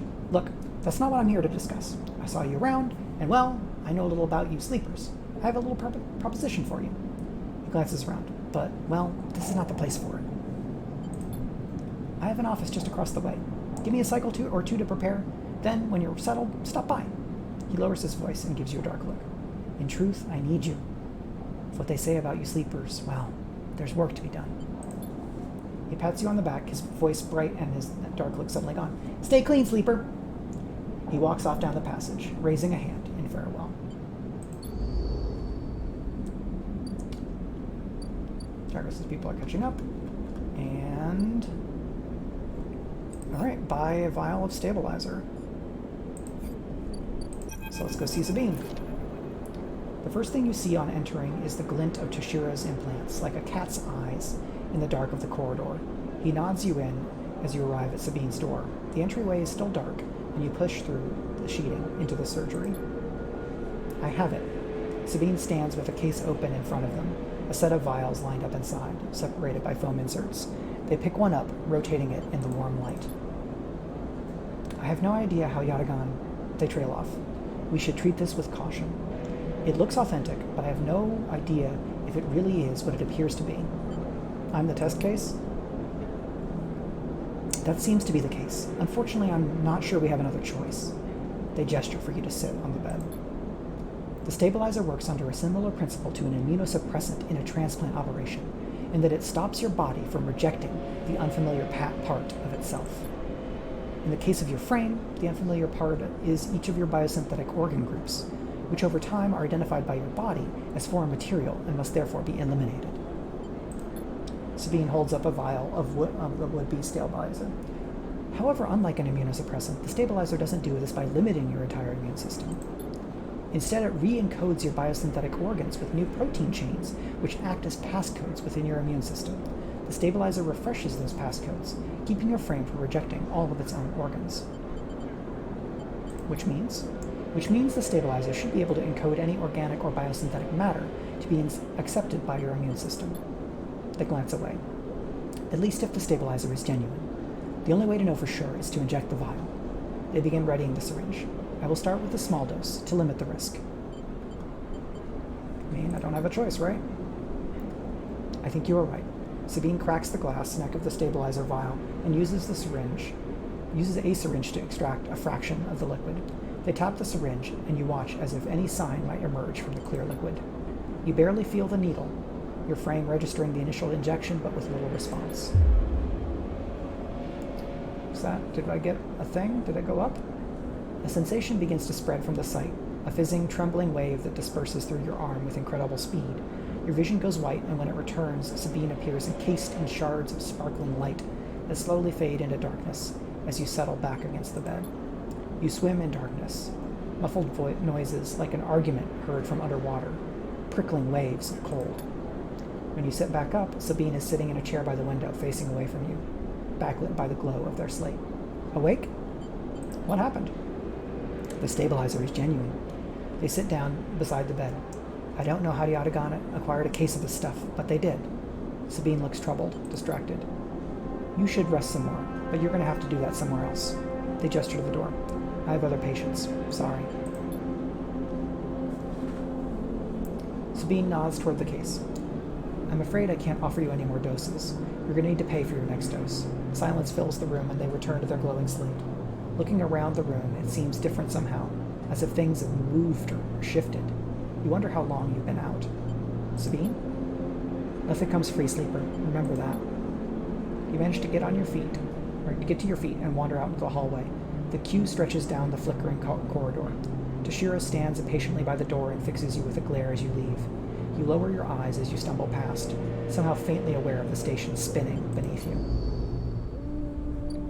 Alright, so we can go and buy that. But right now we are stable, which might mean that tomorrow we get at least the 4th die, possibly the 5th. We should get some food because we're down to 1 energy bar. Fungus fan, fungus fan, fungus fan. So, plus energy.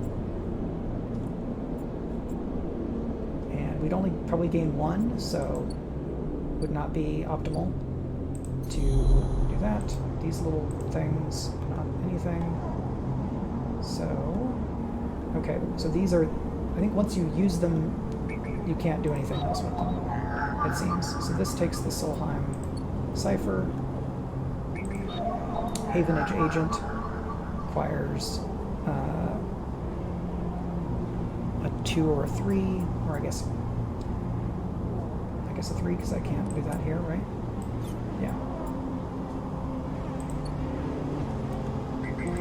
And this one, I could match this with a 1. The last timestamp is 1,000 cycles ago. That one takes a 2. This one takes a 2.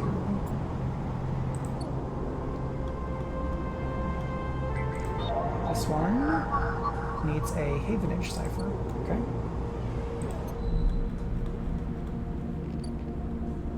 Shipyard. Okay, this is the incoming thing. What do we need here? Explore the rotunda. Steel dock plans. Yikes.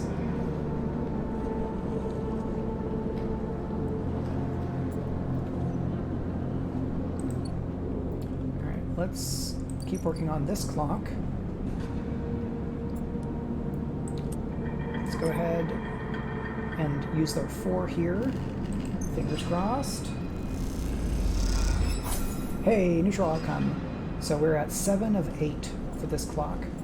The question is, do I want to try to finish this clock today? Or do I use my 3 on something else? Because there's the rotunda clock, the watch list, the dock watcher.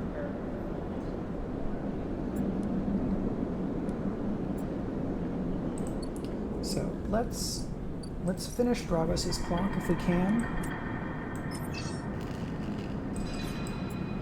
That's risky. All right. One more risky. Hey, look at that. Back in business. And we're up to 75. We have 2 encrypted keys. I guess there's places where you can use those, but not today. Dragos. Alright, so we, I guess, filled Dragos' clock, and now we have a different relationship with him, maybe? You arrive into a buzz of activity at the yard. Red blinking lights flash across a vast dark shape, suspended below the dome. They flicker across scorched hull plates and bent structures, spilling from holes in the twisted shape. The cutter is huge and has been torn apart in some violent encounter. She's a beauty, isn't she? Dragos stands to the side, focused on the hulking ship as it is lowered in the yard. What is it? Dragos laughs. That, my friend, is A-grade scrap. I should thank you. This place was on its last legs when you turned up, and now look at this. The ship descends slowly, its interior visible through multiple hull breaches. You struggle to gather the same enthusiasm as Dragos for this monstrous craft, but you can't help but think of what has become of its crew. What happened? What do you mean? He glances at you. I managed to convince our salvager friends to give it to me on credit. That's what happened. No, what happened to the ship? Not my concern. He shrugs. The ship creaks like a calving iceberg as it reaches the base of the yard. Dragos is visibly excited. I know I said you shouldn't stick around, but I'm going to need some help with this one. The drones begin to crawl over the hulk, their lights illuminating flashes of dented hull. Watching, you wonder if you arrived in a similar fashion. Locked inside that container, the wreck of the Essen Arb freighter lowered into the yard like a corpse ready to be butchered? Or was the container delivered to Dragos on its own, a womb for your rebirth into this strange station? You shudder. Perhaps if you learn something about the ship, you might be able to trace the path that led you to this yard. Dragos squeezes your shoulder. After these past cycles, I think we're up to it. What do you think? You see the fading name of the ship emblazoned on its side. Winter Light. Let's do it. He claps you on the back. Glad to hear it. Come back in here in a few and we can make a start. A real beauty, Dragos repeats, perhaps just to himself. You take one last look at the shattered ship as the drones start cutting, and then slip out of the yard, feeling suddenly cold in the empty passage. Okay, so Study the Winter Light is a new thing. Hey, we've completed our first drive. Each drive completed unlocks an upgrade point to spend on upgrading your character. Access your character menu via the arrow at the button at the top right of the screen. So, we have an upgrade. We can... It looks like the only things we can do are get these perks. So, agent nodes give double data rewards if we kind of focus on this. I wonder if... Oh no, this probably takes 2, so we could get... We can either wait... I wonder if you... Does your skill go up if you do this thing? Like, do you get the perk and the +1?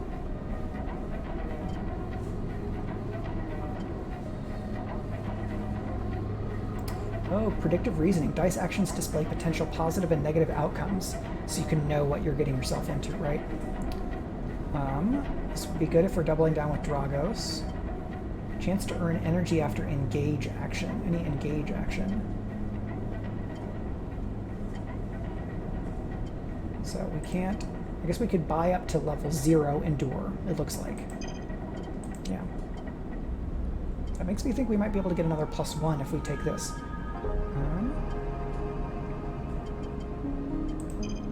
So we're going to do that. So we're still at...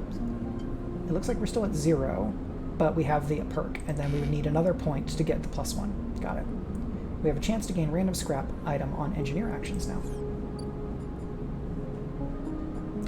Study the winter light. The blasted ship came into the same yard as you did. Is there a connection, or are you just paranoid? So...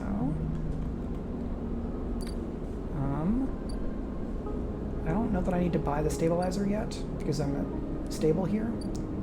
And I don't know if it keeps, right? Where is the one that takes the 1? Alright, so let's try hacking here. Keynode 0831.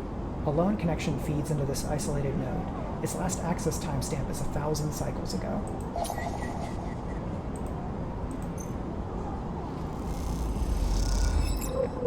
Alright, so we got an encrypted key. We now have 3 of those.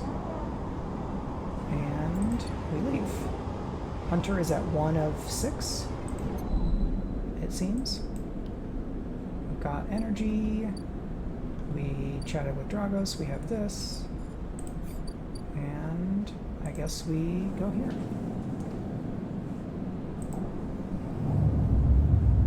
So we've unlocked some other systems. We might get some more dice tomorrow. Do we get 4 dice or 5? We do get 5 dice. Look at that. Our first 6. Ooh, 2 6s. That's a Forge in the Dark crit. We need some energy. We have 80 cryo. Temporarily, things are looking pretty good. But we have many needs. Here's Fung.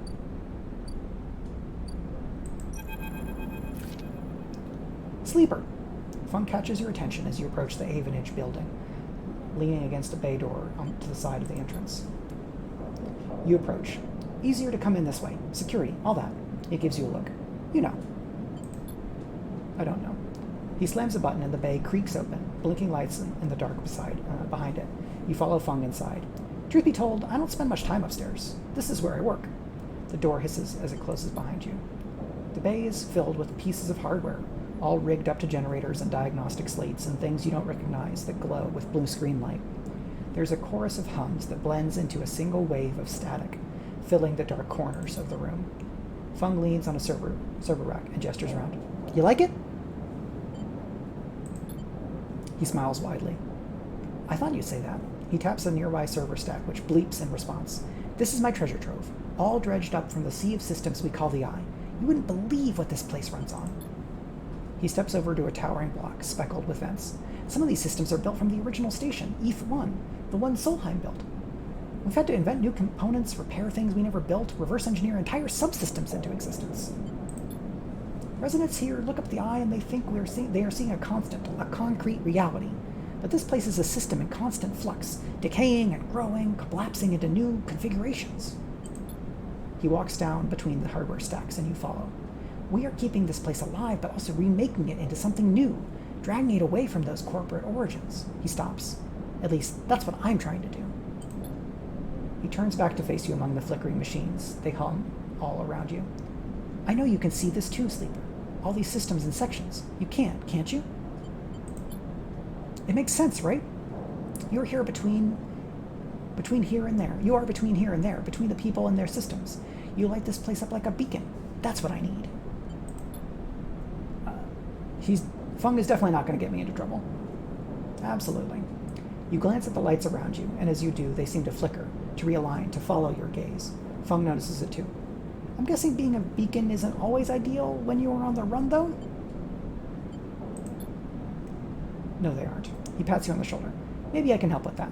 There's a lot of old growth in this place, subsystems I can't see, access protocols lost to time and decay. Secrets. A shitload of secrets. With your help, I can unlock this place, break off those last ghost limbs of corporate control. He lowers his voice below the hum. Even in Havenage, there is old growth, those whose roots trace back to those bad old days. You help me dredge up the past, and I'll see what I can do about that tracker of yours. He winks. What do you say, Sleeper? Fung pumps his fist and claps you on the shoulder. He meets your eye. You won't regret it, Sleeper. Fung passes you a ragged-looking metal tab. A gift, he smiles. It's a Solheim cipher. I dug it up from the depths of the station. Slot that into an old network gate and you'll be able to pull out all kinds of secrets from the nodes inside. He walks you back to the front of the bay. Start by bringing whatever you can turn up. Use that emulated mind of yours and see what's there. Let's get a picture of how things are. Those above, he nods at the ceiling, have granted me an acquisitions budget. I can pay you for whatever useful data you bring in. I know you need it.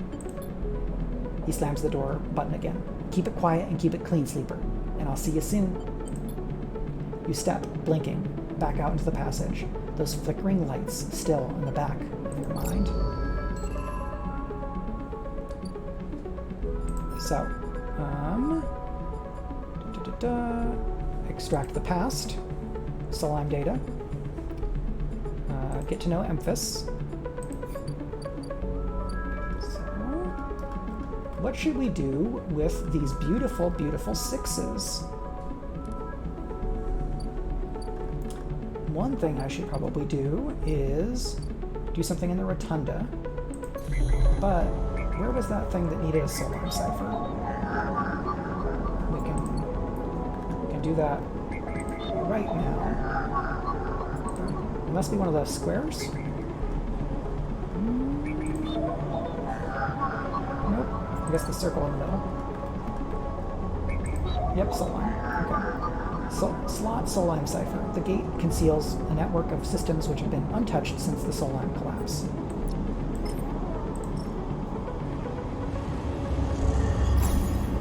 Alright, so we lost the Solheim cipher, but we got gate S7 access. Leave. And now we have... yeah, so there's some nodes, looks like. So we need a 4 here.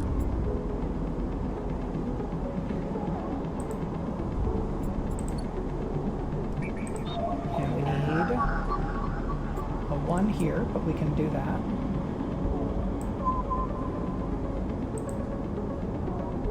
The node is leaking corrupted contractor lists from the early days of the system's palladium rush.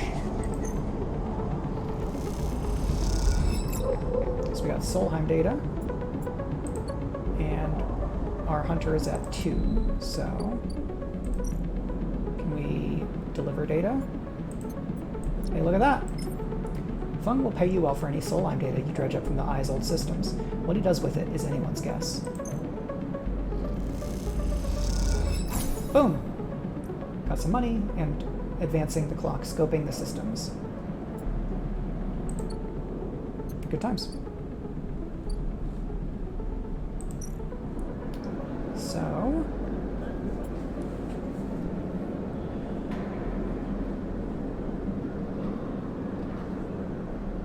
let's explore the rotunda with that 6. I'm sure there's like hidden things, other clocks that will unlock. So we got 2 out of this.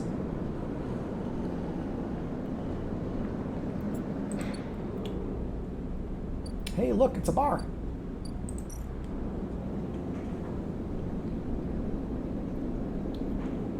Okay, so we can get rations here, and you can buy and get a drink, and if you become a regular, something else will happen. So let's get a drink and see what happens. You're unsure if your frame can metabolize alcohol, but this fungal drink fermented along the greenway seems like a good test.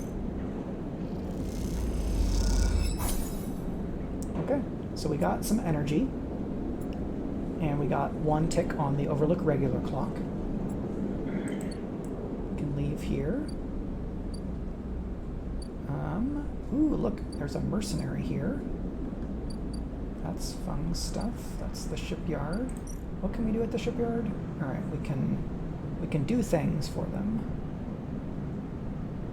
Ah, look at this. Assist a shipbuilder. Well, this is risky. And if we do engineer, we might be able to get some scrap as a bonus. Hey, look at that.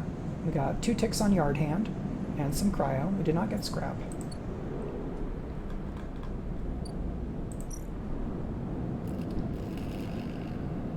Dragos is nerve. So this is... I don't know if this is a clock we want to fill, but we have the winter light here. Cutter salvage yard clearance. Put it down, move on. So engineer, this is the thing that will get us more scrap if we do it.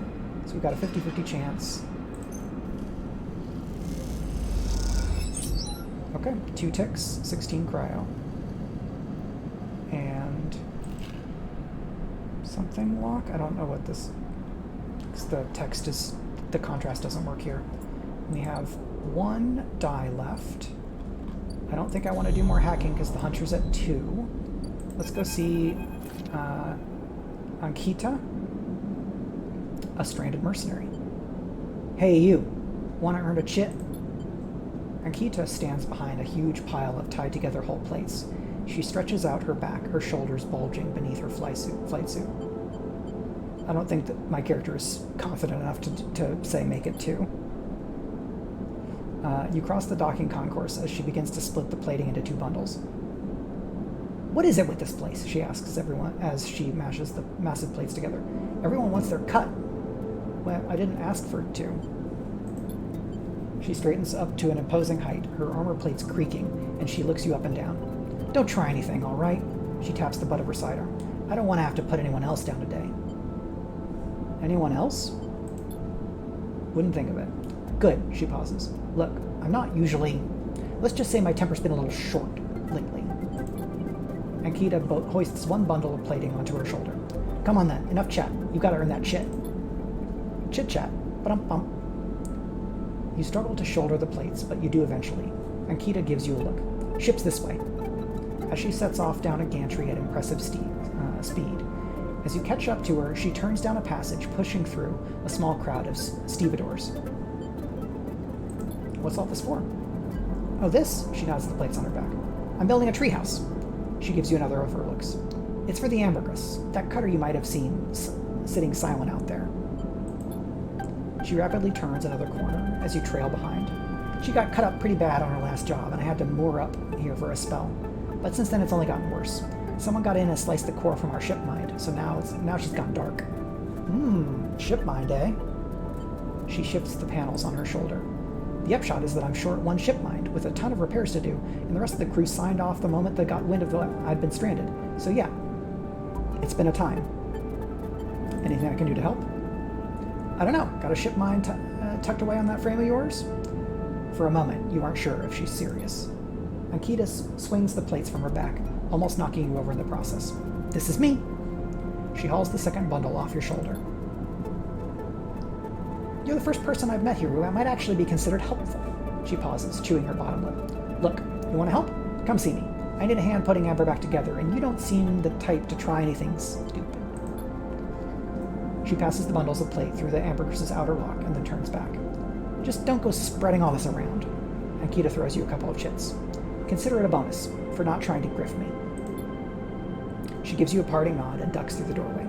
All right, get out of here, she calls back, and the lock slams shut. All right, so we got some money. We have a drive, which is fix the ambergris. We need to buy a stabilizer, but not maybe just yet. So I guess like if we complete that drive, like we get an upgrade, but do we need to buy it? Let's go see the doctor and see what the text says.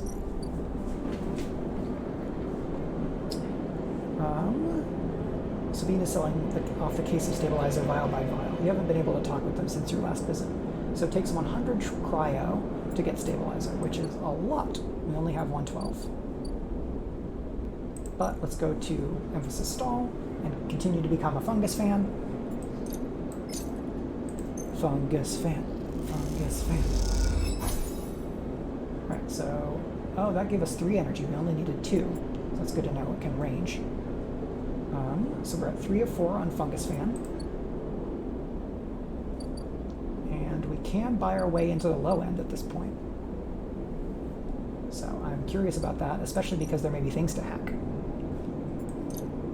So this is a big chunk of money, but we can't find out unless we find out. Low end access unlocked. You hand over the chits to the Yatagan enforcer, and he nods you through. Okay, so now we can be at the low end. So there is, this is low end general. Let's close that menu. Block maintenance. Maintained by the residents, the ramshackle blocks are always in need of repairs. Helping out is a good way to make friends. Or you can play Tavla. The clack of filter caps can be heard in every concourse in the low end, as the residents play rotating rounds of this game for cryo. So you can kind of become known as a low-ender by doing stuff there. And the free spoke. Now, what's the text for this? Towering Transit Hub. Enter the spoke. You can a tangled network of service passages and makeshift tunnels cut through the spoke as if it were a hive. There are no maps here. You can scale the spoke. Blistered with precarious elevators and stairways, the spoke can be navigated from the outside, but the climb requires bravery. So maybe there's something on the other side of the spoke. We have 0 upgrades. But is there something to hack over here? There are some things to hack.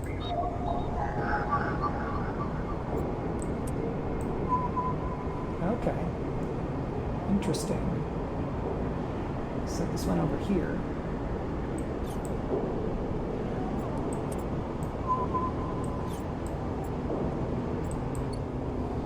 Not sure about that.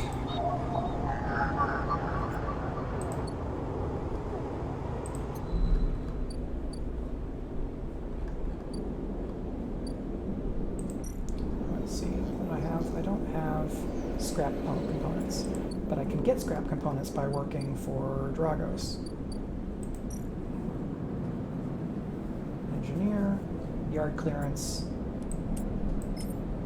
It's dangerous. Okay, so we took a hit on condition, but we did get, we did not get yard clearance, so I think we just got some money. And that's, let's go to, where's the bar? The bar is here.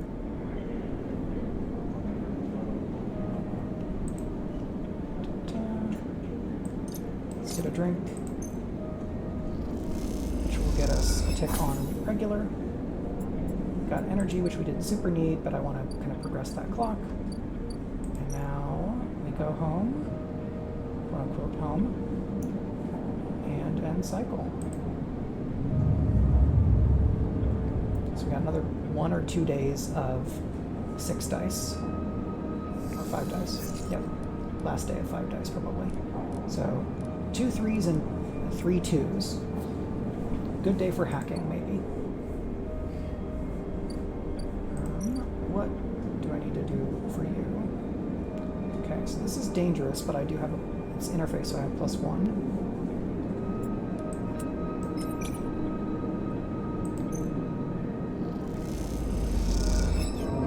Okay, so grounded. What's grounded?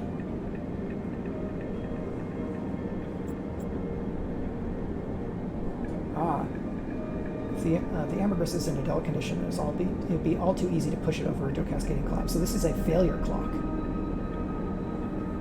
Yikes. And we lost some condition.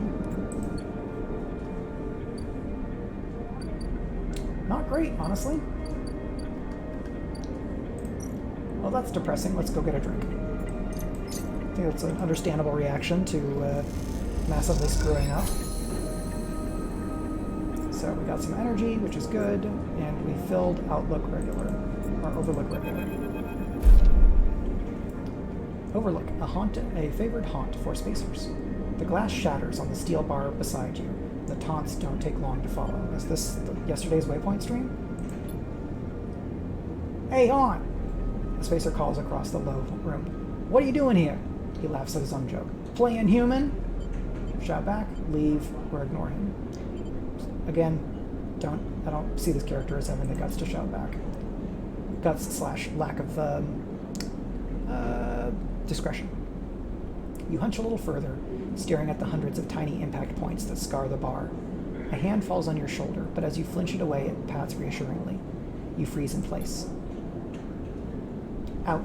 The voice comes from behind you, spat out like a shot. You turn to see bright eyes, dark hair, a stare that could breach the wall and vent you all into hard vacuum. Tala, owner of the Overlook. As you turn back to the spacer, the second glass comes sailing through the air. Catch or duck? Let's try to catch it. It'd be cool. Nope. I think we got hurt. You reach up a hand and the glass shatters across your forearm, showering you in fragments. That's understandable. Through the haze of glass and the Girol vapor, you see Tala leap the bar and close the distance to the spacer. The thud as he slams into the wall echoes around the bar like thunder. Now flanked by other figures, quick to their feet, Tala throws the spacer out through the door and stands silhouetted against the rotunda lights. You touch your arm and it feels wet. Someone helps you to your feet and back onto the stool. Broken glass rattles as it is cleared, and a fresh measure of Girol is glugged out in front of you. That same hand, warm, heavy, falls on your shoulder once more. He isn't coming back. We don't tolerate that kind of shit here. Tala flops onto the stool beside you. Let's get a look at you.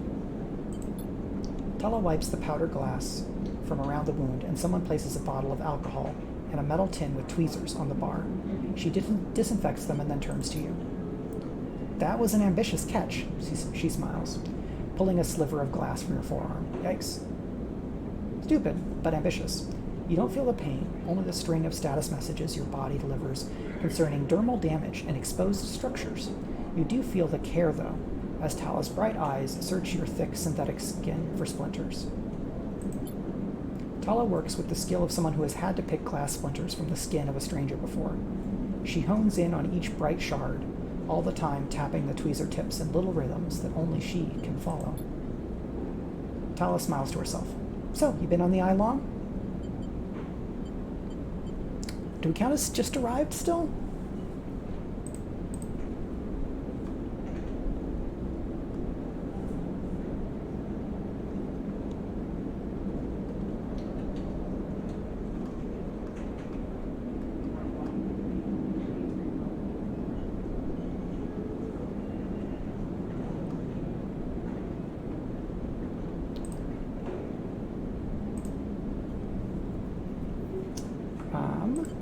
Say just arrived.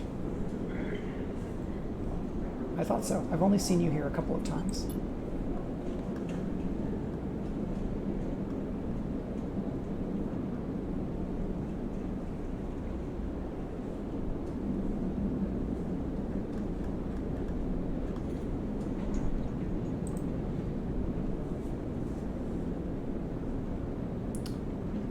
Not everyone is like that idiot. We don't all hate you. She glances around. Some of the regulars, maybe they fear you, maybe they're just curious. I don't know. But I do know that the Overlook is a safe place. I know what it's like to be new in this place. Trust me. She meets your eye. I'm not trying to convince you of anything or separate you from your chits. I just want you to know that if you need somewhere where you can always come here. I know the rations we got aren't much, and the company is, she leans in, limited. But if you need work, I'll happily put you behind the bar. And if you need shelter, well, we can discuss that. You'll be safe. I usually have Francis on the door, but he's up in Greenway this cycle, haggling with our supplier. Francis tends to be particular about what we serve, even if the clientele isn't. She places her tweezers in the tin with a clink. That's you, Sleeper. Here. She slides the glass of Girol to you. This'll help. She stops, her hand still on the glass. Wait, does this help? I mean, can you get drunk? Let's find out. She laughs. Just don't sit here too long. I'd hate to see you become a real regular.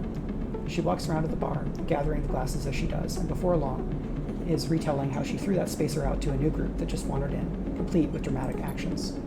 She gestures in your direction, and you instinctively look away, back to the worn surface of the bar. You take a sip of the Girol. The earthly fungal tones fill your senses, almost blocking out sight and sound, like diving headfirst into a bog. You may not be able to get drunk, but this connection to something grown, something fermented, something old, feels good. that's cool. She seems very nice.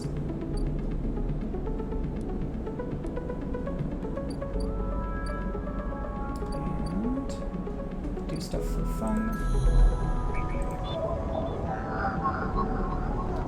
So we have a 2.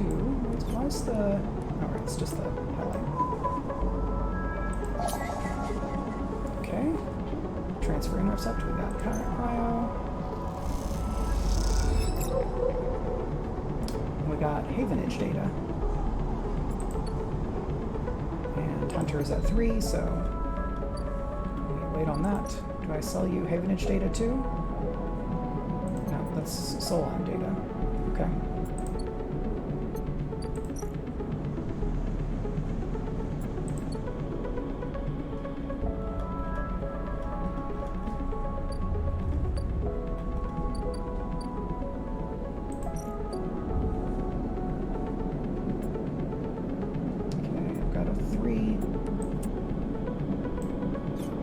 I guess I can't do that right now.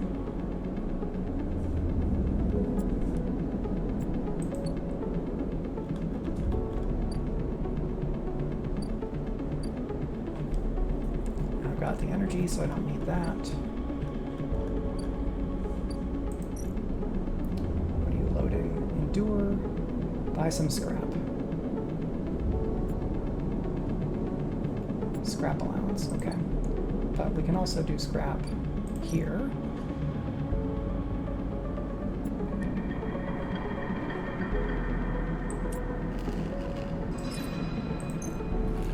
Let's see what we get. Hey! Alright, yard clearance up, some cryo. And we've got a pair of 2s remaining. So we have a new thing we can do. Bar shift. With a 2, we got a 50-50 chance. But I think if we use both of these on hacking, it's probably going to go poorly. So, how does working the bar go for our sleeper? Hey! It went well. Good service. The overlooked clientele can be a tough crowd, but if you have Tala's backing, and that means a lot. So we got 1 there. We don't need the rations.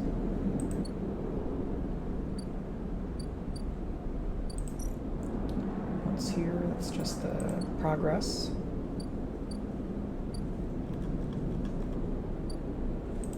Word exchange. Let's see, can we have to get components. You sell components. So I can buy components and I can sell components, but I haven't gotten them. We have, right, engineer actions is what we can get scrap on. Is that you here, engineer? Right. Okay. 1 tick on yard hand. Got some chits. Roll of dice. We have energy, so we don't need to get food just yet.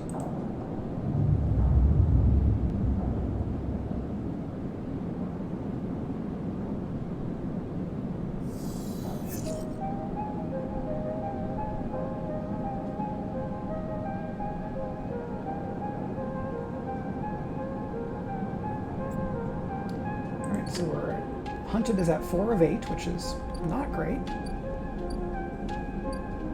We can work the bar. We can do some hacking. How's our hunter clock? Okay, so it does not seem to go down. Or if it goes down, I don't know how to make it go down. We have 3 energy, so we don't necessarily need that just quite yet. Haven Edge.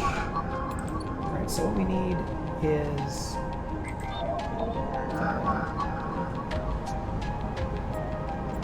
that needs a 2.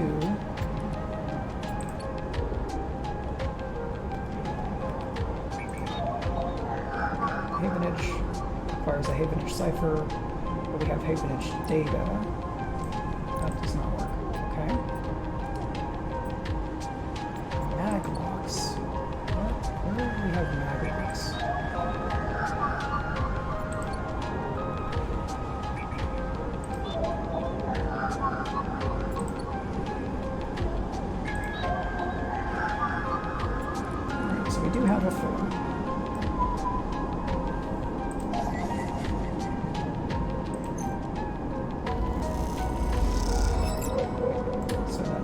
log data, which means we can go to Fung, right? And this one.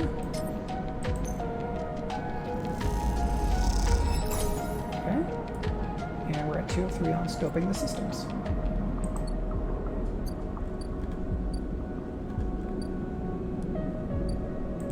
So we can go here, use a 6 to make things a little bit better here. Okay, so we got 2 on ship shape, so we're catching up. Grounded is already at 3 of 6, which is rough.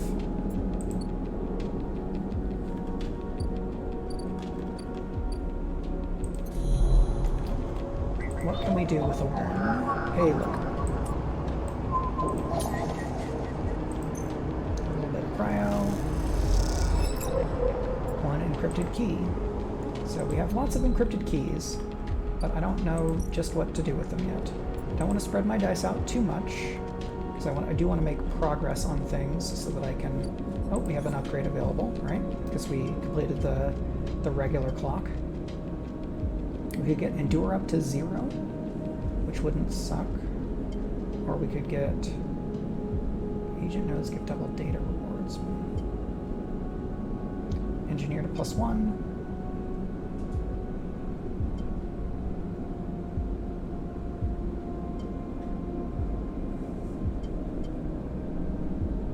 Okay. Okay. Does it take? We have nope. We have 0. I guess we did not complete that one, or that one doesn't count. What are you? What's the clock for Dragos? It's this one. Dragos is Nerve, Winter Light, Forensic Trawl, Intuit. Alright, let's try this one. A little bit. Hey, +2 on that. And a scrap item. Yay, we have a scrap item. So, hardware exchange.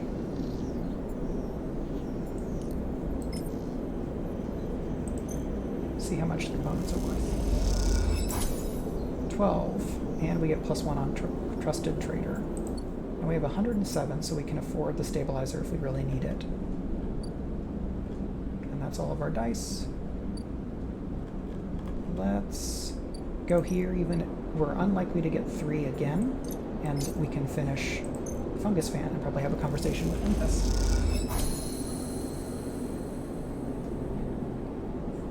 This is the good stuff. Okay, now we have a conversation. Sleeper, Emphas calls out to you, a booming voice that echoes through the corridor. Tell me a story. He throws a handful of chopped mushrooms onto his walk, the fire leaping up to meet the oil. I see you, cycle in, cycle out, but we never speak. Tell me a story. What kind? Any kind. He pauses to drizzle something from a plastic bottle into the walk. But one of yours, he looks up at you. Nothing stolen. You pause, the spices rich in your nostrils, and think about the kind of story you'd like to tell Emphas. You look at Emphas, the listener, and imagine he has heard it all before. Perhaps he would enjoy a strange story, something with some spice. Tell him a story about my dreams. Ghost story, I don't know that it's like, that it would count as mine, something real. Don't know what this game's stance on ghosts are. All the sleepers, you tell Emphas, had dreams. Some were simple, memories left over from the emulation process that had become tangled up in their minds and would come out when they slept. It wasn't rare to hear a sleeper in the dorms scream or cry out in the night. But your dreams, those gray skeletal afterimages of systems and structures, of threads and patterns, weren't like the others. They weren't memories or nightmares, they were reflections of reality, distorted, yes, but somehow true. You learned, back then, to keep quiet about them, to let them flow through your mind like water. It was until now. That was until now, until you arrived in this place. Now your dreams colonize your waking life. They slip behind your eyelids with every blink. And now you understand they aren't dreams at all, but some process of interfacing, of speaking, of living in another world that flows through this one like smoke through air. You tell them that you don't know if there is a reason for your dreams. Perhaps you reason. It is just some side effect or particular quality of the frame you inhabit. I was thinking, I read like peculiar? Peculiar would work here. But whatever it is a gift, and you hope to make use of it. Emphas finishes cooking and squints a little at you. Sleeper, he smiles. You are quite the storyteller. He eyes you, and you realize that he is trying to gauge how honest you have been in your story. Emphas passes you the meal he has cooked, and you take it gratefully. As you eat, he talks, a natural exchange. Thank you, Sleeper. He looks around at the empty market. But my time is done for today, and I don't want to keep you longer, so I will make a proposal. He gestures to the plastic boxes of ingredients stacking behind the stall. Those are good enough for most, but someone told me a story that made me think, a couple cycles ago. They said across the gap, in the greenway, fresh mushrooms grow. Have you heard this? No? Neither had I, but I trust the one who told me. Emphas begins packing up his things. Can you bring me some? I cannot cross the gap, and I worry about leaving my things behind. He smiles. I'm sure a storyteller like you could handle the trip. I will prepare them for you, and if you wish to tell it, be the audience for another story. Sure. Good, booms Emphas. Then I will wait for you to bring them. Emphas sides his walk away and straightens up. I will prepare a recipe then, Sleeper. Good luck with your foraging. You turn away and walk back into the main market, the rich taste of Emphas's food still lingering in your mouth. Stories for food, you think, a trade that seems more than fair. Okay. Nope. It's not a drive, just a clock.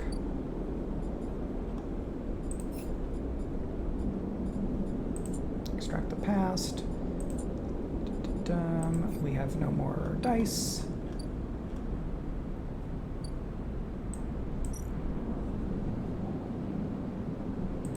So we go.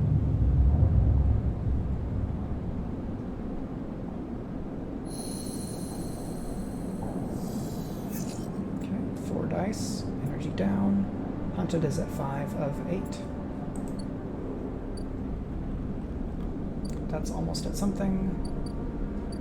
Right, there is more to do with the rotunda, right? Yeah, dog watcher.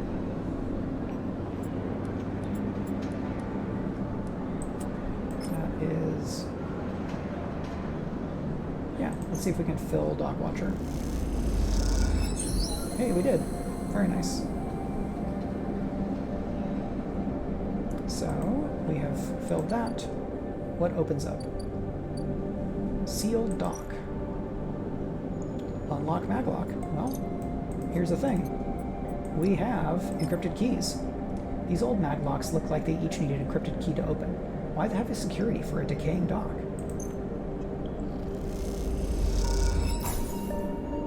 Well, if I can just do that again, let's do it again. Okay, action complete. All right. Neovend 33, Mysterious Machine. Oh, look at that. A decaying vending machine. As you slip inside the sealed dock, a pulsing light grabs your attention. Among the discarded tubing and rusted plates, a machine flickers with a warm glow. Look around. You don't know when this place was sealed, but from the state of the outer doors, high above, it must have been decades ago. In this dark, cavernous space, debris sits in every corner, along with the traces of rough sleepers. Although none of it seems recent, looking past this layer of decay, you see the now faded messages, symbols and logos of the Eye's original corporate owners, still glinting in the shadows. Among all this, the warm glow of the machine seems to be the only sign of life. Approach the machine. As you get closer, you recognize the machine's blocky shape, settled into an alcove in the side of the dock. A kind of upright cabinet. It is covered in faded logos and messages, from which you assume it was once an industrial vendor, intended to dispense and manufacture ship fittings and other mechanical parts necessary for the regular running of freight and resource extraction vessels. The manufacturer is listed as Neovend, and you remember an advert from long ago, squeezed among all the off-world recruitment drives that assaulted every planet-born citizen, which chirpily sang that name over and over. You wipe a layer of dust from the cracked screen, thinking of those contractors squeezed by their own corporate employers to pay for every bit of minor maintenance on their rented ships. Enter your registration, chirps a pre-recorded message, catching you off guard. Press some keys. You reach the key for the keypad and something begins whirring. At first it sounds like servo motors starting up, but it quickly becomes a whisper, a whining, then a multitonal voice that emanates from Neovent. Entity, they hiss. Speak with me. Who's there? There is a squeal, almost like some strange mechanical swallowing or intake of breath, before the machine speaks again. I have need of you. You have need of me. That squeal comes again, and you see that it is the 3D printing apparatus in the upper part of the machine resetting into place, so that each time the servos can be orchestrated to produce that whirring, whining voice. You are in danger. Danger? The machine creaks. You are marked for deletion, Entity. Hunter tracks you. The screech rattles through the empty dock. You remember the strange head, the figure, the threads closing in. Hunter. The Hunter protocol. They taste your signature. The sudden whine sets your teeth on edge. You have seen them. This is the gift of an emulated mind. You close your eyes, and the skeleton of the station starts to thrum. Emulated minds are adaptable. Move where neurons cannot. The mechanism resets. But emulation makes you target. Adaptable? Yes, you can move through networks, clouds, hardware, software. Neovent whines, but you cannot hide there. Hunter is there. The servos judder the vending machine's casing as they reset. Hunter searches for me also. Hide in this machine. You look at the ruined vending machine, an unusual hiding place for sure. Can counter Hunter, but need entity outside machine. The light flickers. Need you. A screen attached to the vending machine with a sliven arm comes to life. It displays a flickering map of the station, ghostly, threaded, the cloud. Points along the rim glow in deep red. Hunter is always gathering. Too much data. Must build nests, explains Neovent. Masters are gone, but continues to hunt. Continues hunt. Bring this data. Raid its nests. Why can't you? Hunter will find me. Then killer will come. The machine trembles with effort. I cannot leave machine. Connections must remain closed. Bring offerings. Save self. Neovent says pointedly. Mutual need means friends. They conclude, tired of the conversation. The whirring amplifies and then suddenly drops, as mechanisms within the machine click back into place. The glow fades and you are left stood in the dark of the sealed dock, that whirring voice ringing in your ears. Okay. So new drive is free Neovent. Extract Hunter data for Neovent. Okay. We have some dice.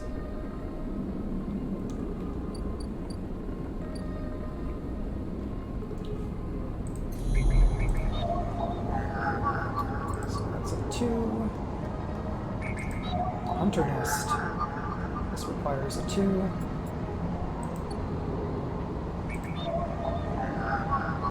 Requires a 2.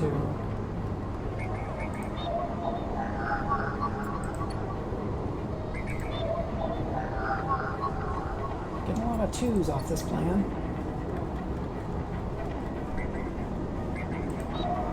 Hunter nest. Here's one. The nest is a tangle of algorithms recursively generating possible Solheim communication codes.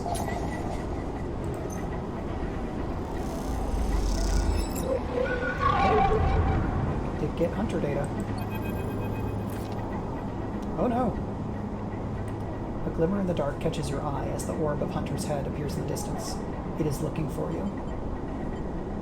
Hide? Question mark? You slip down the ghostly structures of the eye, a feeling like passing through a cloud as the data structures deform and reform around you. Another glimmer catches your eye, closer now, that roving orb, wreathed in tentacles. It flickers, jumps once, twice, and then it is here. Hunter is here. Entity, submit to inquiry. Hunter reaches for you in that unpleasantly familiar way, its waving threads creating a cage. Struggle.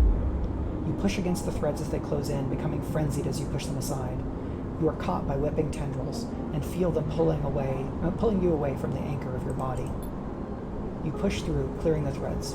Entity, hold for processing. Comes the scream from behind, but you are already gliding away, back to your anchor, your body. You awake, dizzy, distorted, but safe. Oh wow, look at that. We lost a big chunk of condition. But now we have hunter data, right?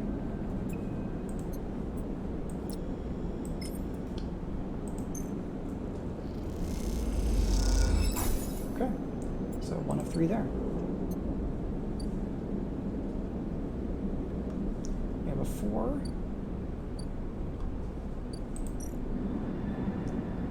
So let's go.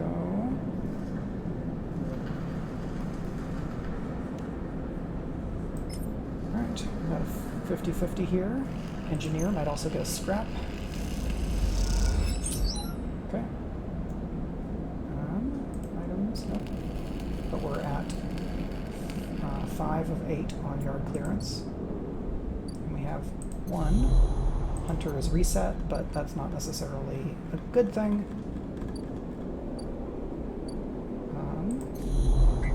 Hunter nest. This takes it 2. Yet again, agent. Let's get that. And we get Yatagan data. And we can leave that. We're out of dice. We have the money for this. I think I'll wait. Well, let's see. If I wait 1 day, we might go down to... We'll probably go down to 3 dice. I don't know if we go down to 2. Let's find out. Press your luck.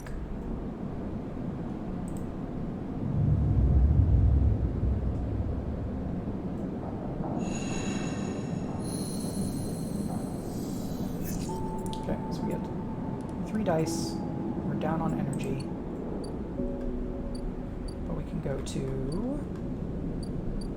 the bar. Rations are cheaper here.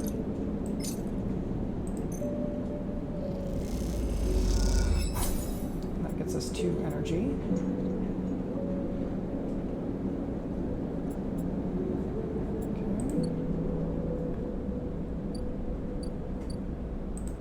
What's your deal? Okay, so if we have a higher engage, we could do something with them. But we can buy ship mine fragment for 60.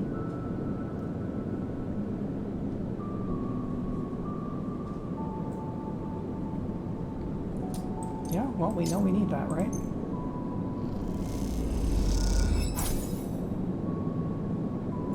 So we have a ship mine fragment. Let's see what you have to say, right? Ship mined. I guess we need +1 interface to do that.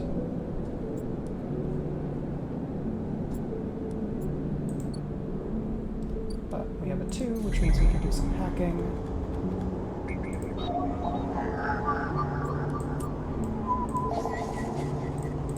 Hunter data at 2.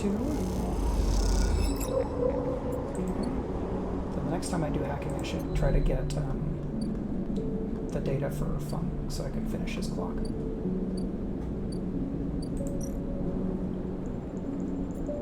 Data. But figuring out how to counter the hunter is also very important, right? No, you're not sick of me yet.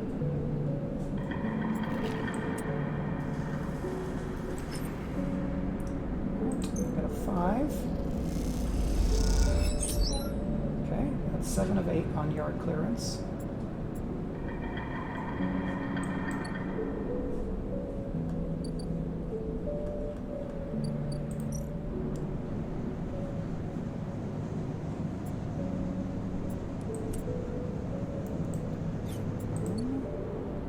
Why don't we just try to finish this?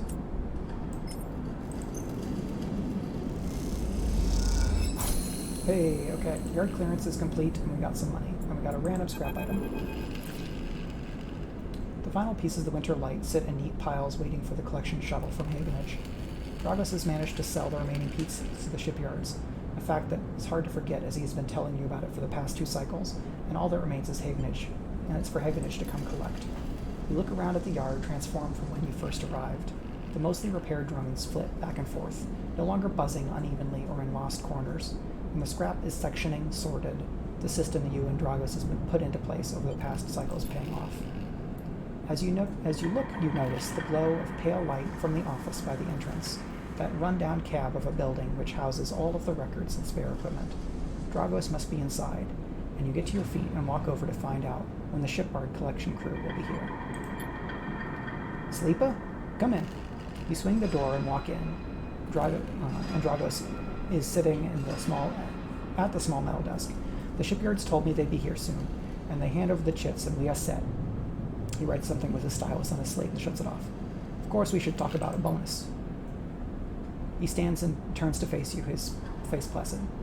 Look, I don't know when the next job is coming in, but this should tide you over for now. He opens his hand to reveal a stack of chits.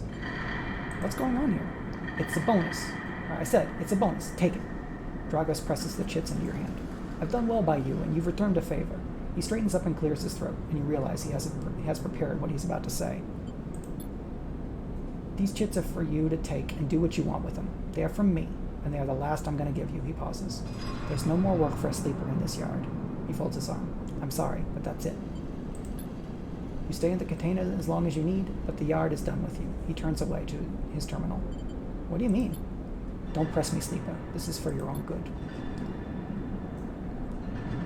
The glassy apertures on Dragos' headset betray no emotion.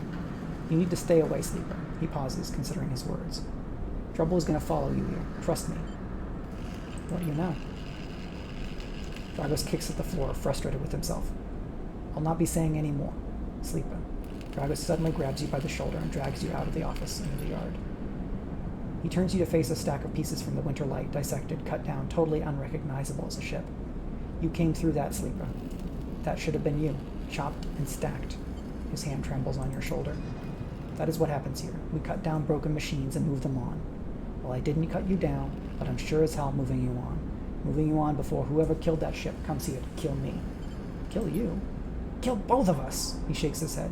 These ships, they don't get decommissioned. They didn't break down in dry dock.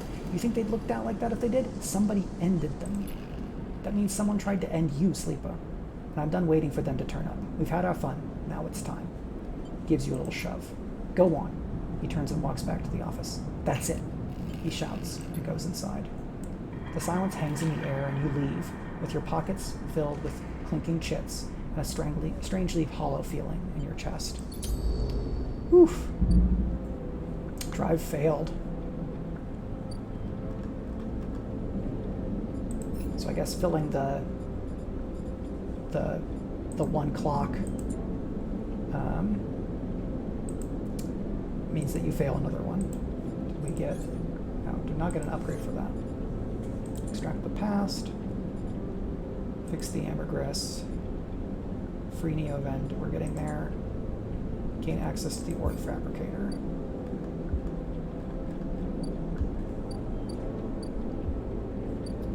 We did get some cryo.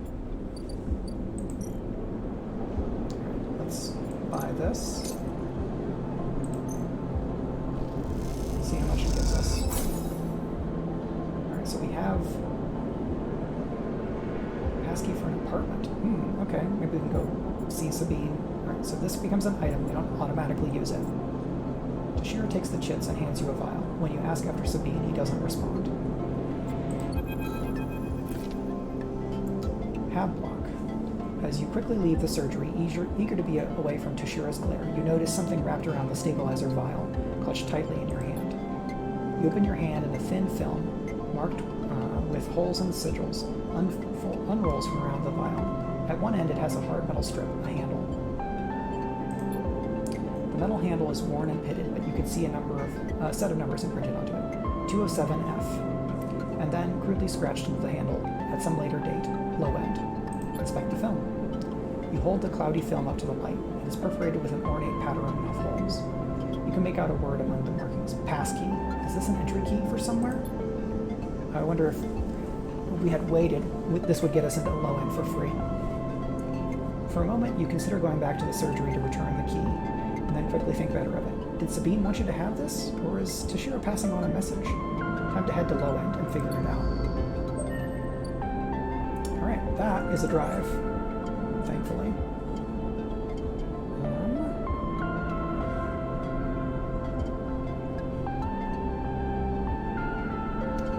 Shadow Seeker.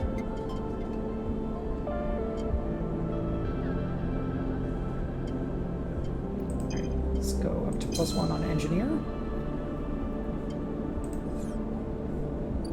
Don't have any dice, but can we go here?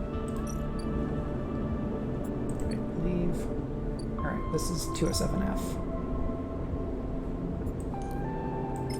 You find the entrance of the apartment, its passkey symbol obscured beneath layers of graffiti.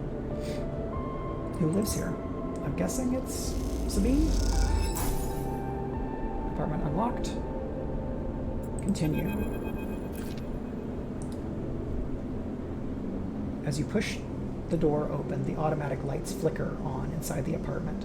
They reveal yellowing plastic panels, the curved shape of wall-mounting utility units, the detritus of a routine life arranged on every surface. You step inside, clicking the door shut behind. The amber light of the aging fixtures glaze everything with pale orange. The work surfaces hold a variety of objects, indistinct in the dull lighting. A pale blue light drifts from a doorway at the end of the room. Inspect the surfaces.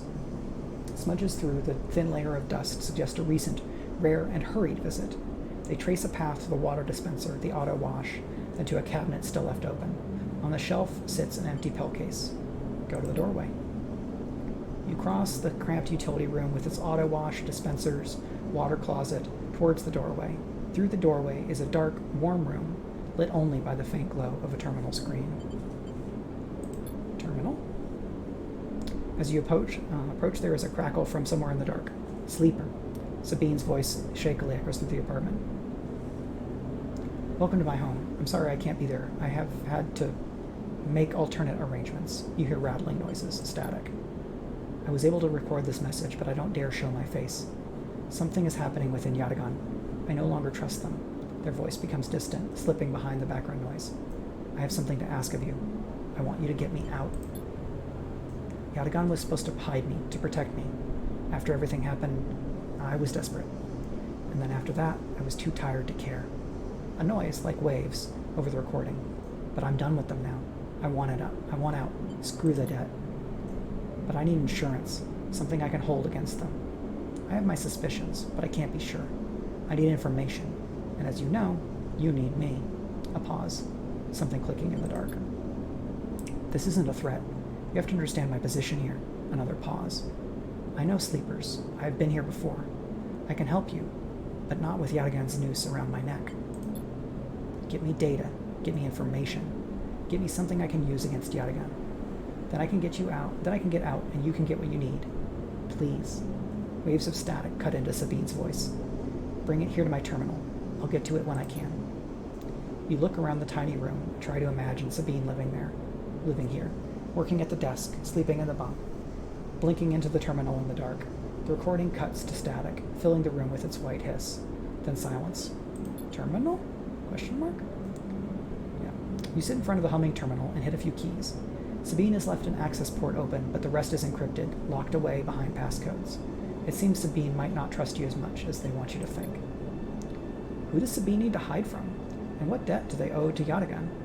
You try to assemble the pieces, but too many are missing. The only thing you know is that without stabilizer, your body will die. You glance at the briefcase lab on the deck. On the desk, its glassware glinting in the dark. You turn away and leave, the door clunking shut behind you. Back in the corridor, you notice the scrawled graffiti of a blade on the opposite wall. Yatagan. You feel yourself being drawn into something you don't quite understand. Yep, that sure does sound like getting drawn into something I don't understand.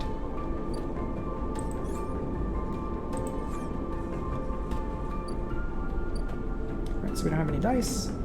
We need some energy.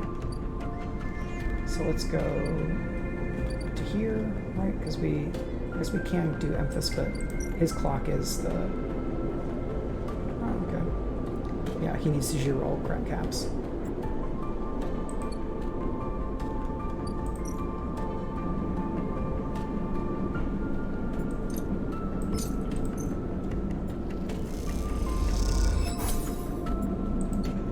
But I need... What do I need? I need access here, right? From something.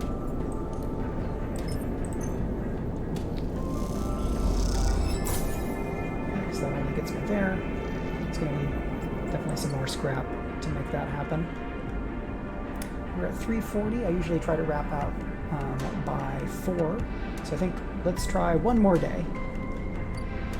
2 would have this thing happen, but I don't know that. That would probably take too long because we're going to go out and see Doctor Strange at a drive-in tonight. So got to get some other stuff done before we go. Ooh, 2 6s. So you can inject stabilizer.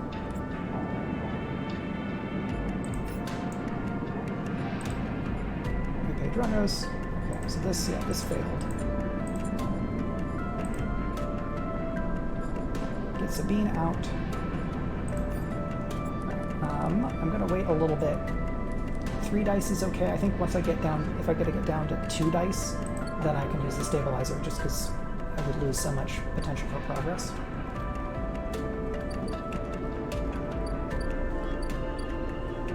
Alright, so one thing I can do for low end is access, right? Block maintenance. Well, right, that's I can get a lot out of a 6.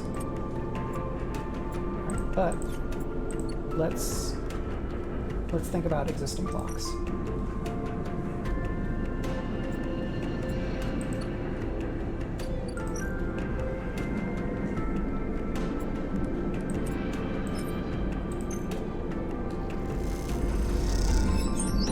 Okay, another 2 on that.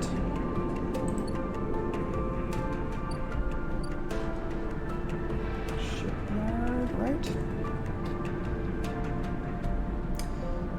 Spaceship survival game with the cannibalism.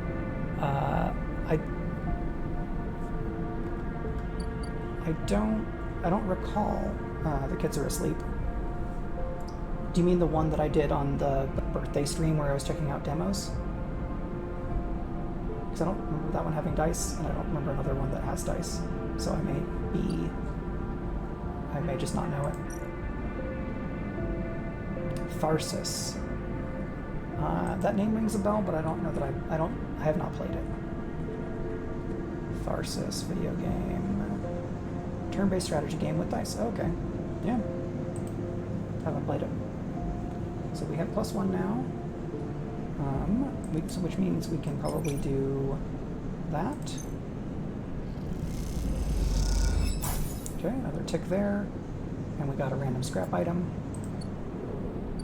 So we can go back to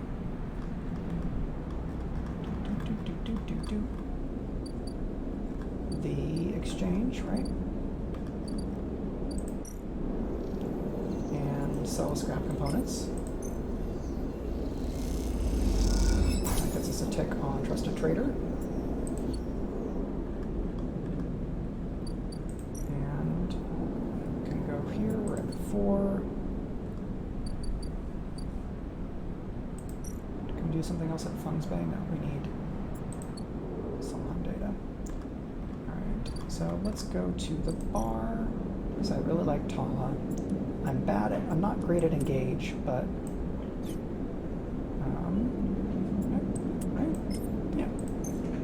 This will go well. We get 2 ticks on good service and some money. And then I can buy rations. That up. And yeah, so the trick is, I think if I wait another day, stuff will happen, and that may like go way longer than I would want to, because I think I want to try to wrap up or by 4. So what that means is that I'm going to let's see, escape. Last autosave 18 seconds. Quit. Okay, so we're going to jump back to here. This game is very cool. Not like the happiest thing, but it's definitely got some find the scraps of humanity and make connections even in terrible times vibes that I was hoping for. You got some people who are nicer, some people who are less nice. You got lots of people in bad situations, trying to seems like moving toward maybe building community or finding community in terms of like working with Tala and maybe some other like non-meat sentient solidarity with the Neo-Vend. I'm generally pretty happy with the writing. Music is great. Vibes are, sometimes the vibes are scary, but the vibes are very effective, very well done. So that totally rocks. I am excited to play more of the game. I'm probably going to do that on Sunday, which is a normal stream time. Today is not a normal stream day for me, but it was the release day of the game, and I'm excited, so I wanted to stream the game, but I also then did not want to wait several days after release to start it, which is why I'm here. So thank you very much to everybody who came by to hang out and check out this game with me, and let us see who's around that I can send some love to as we do a raid. Looks like Mighty Mur is streaming, and Mur was here earlier, so let's go and see Mur.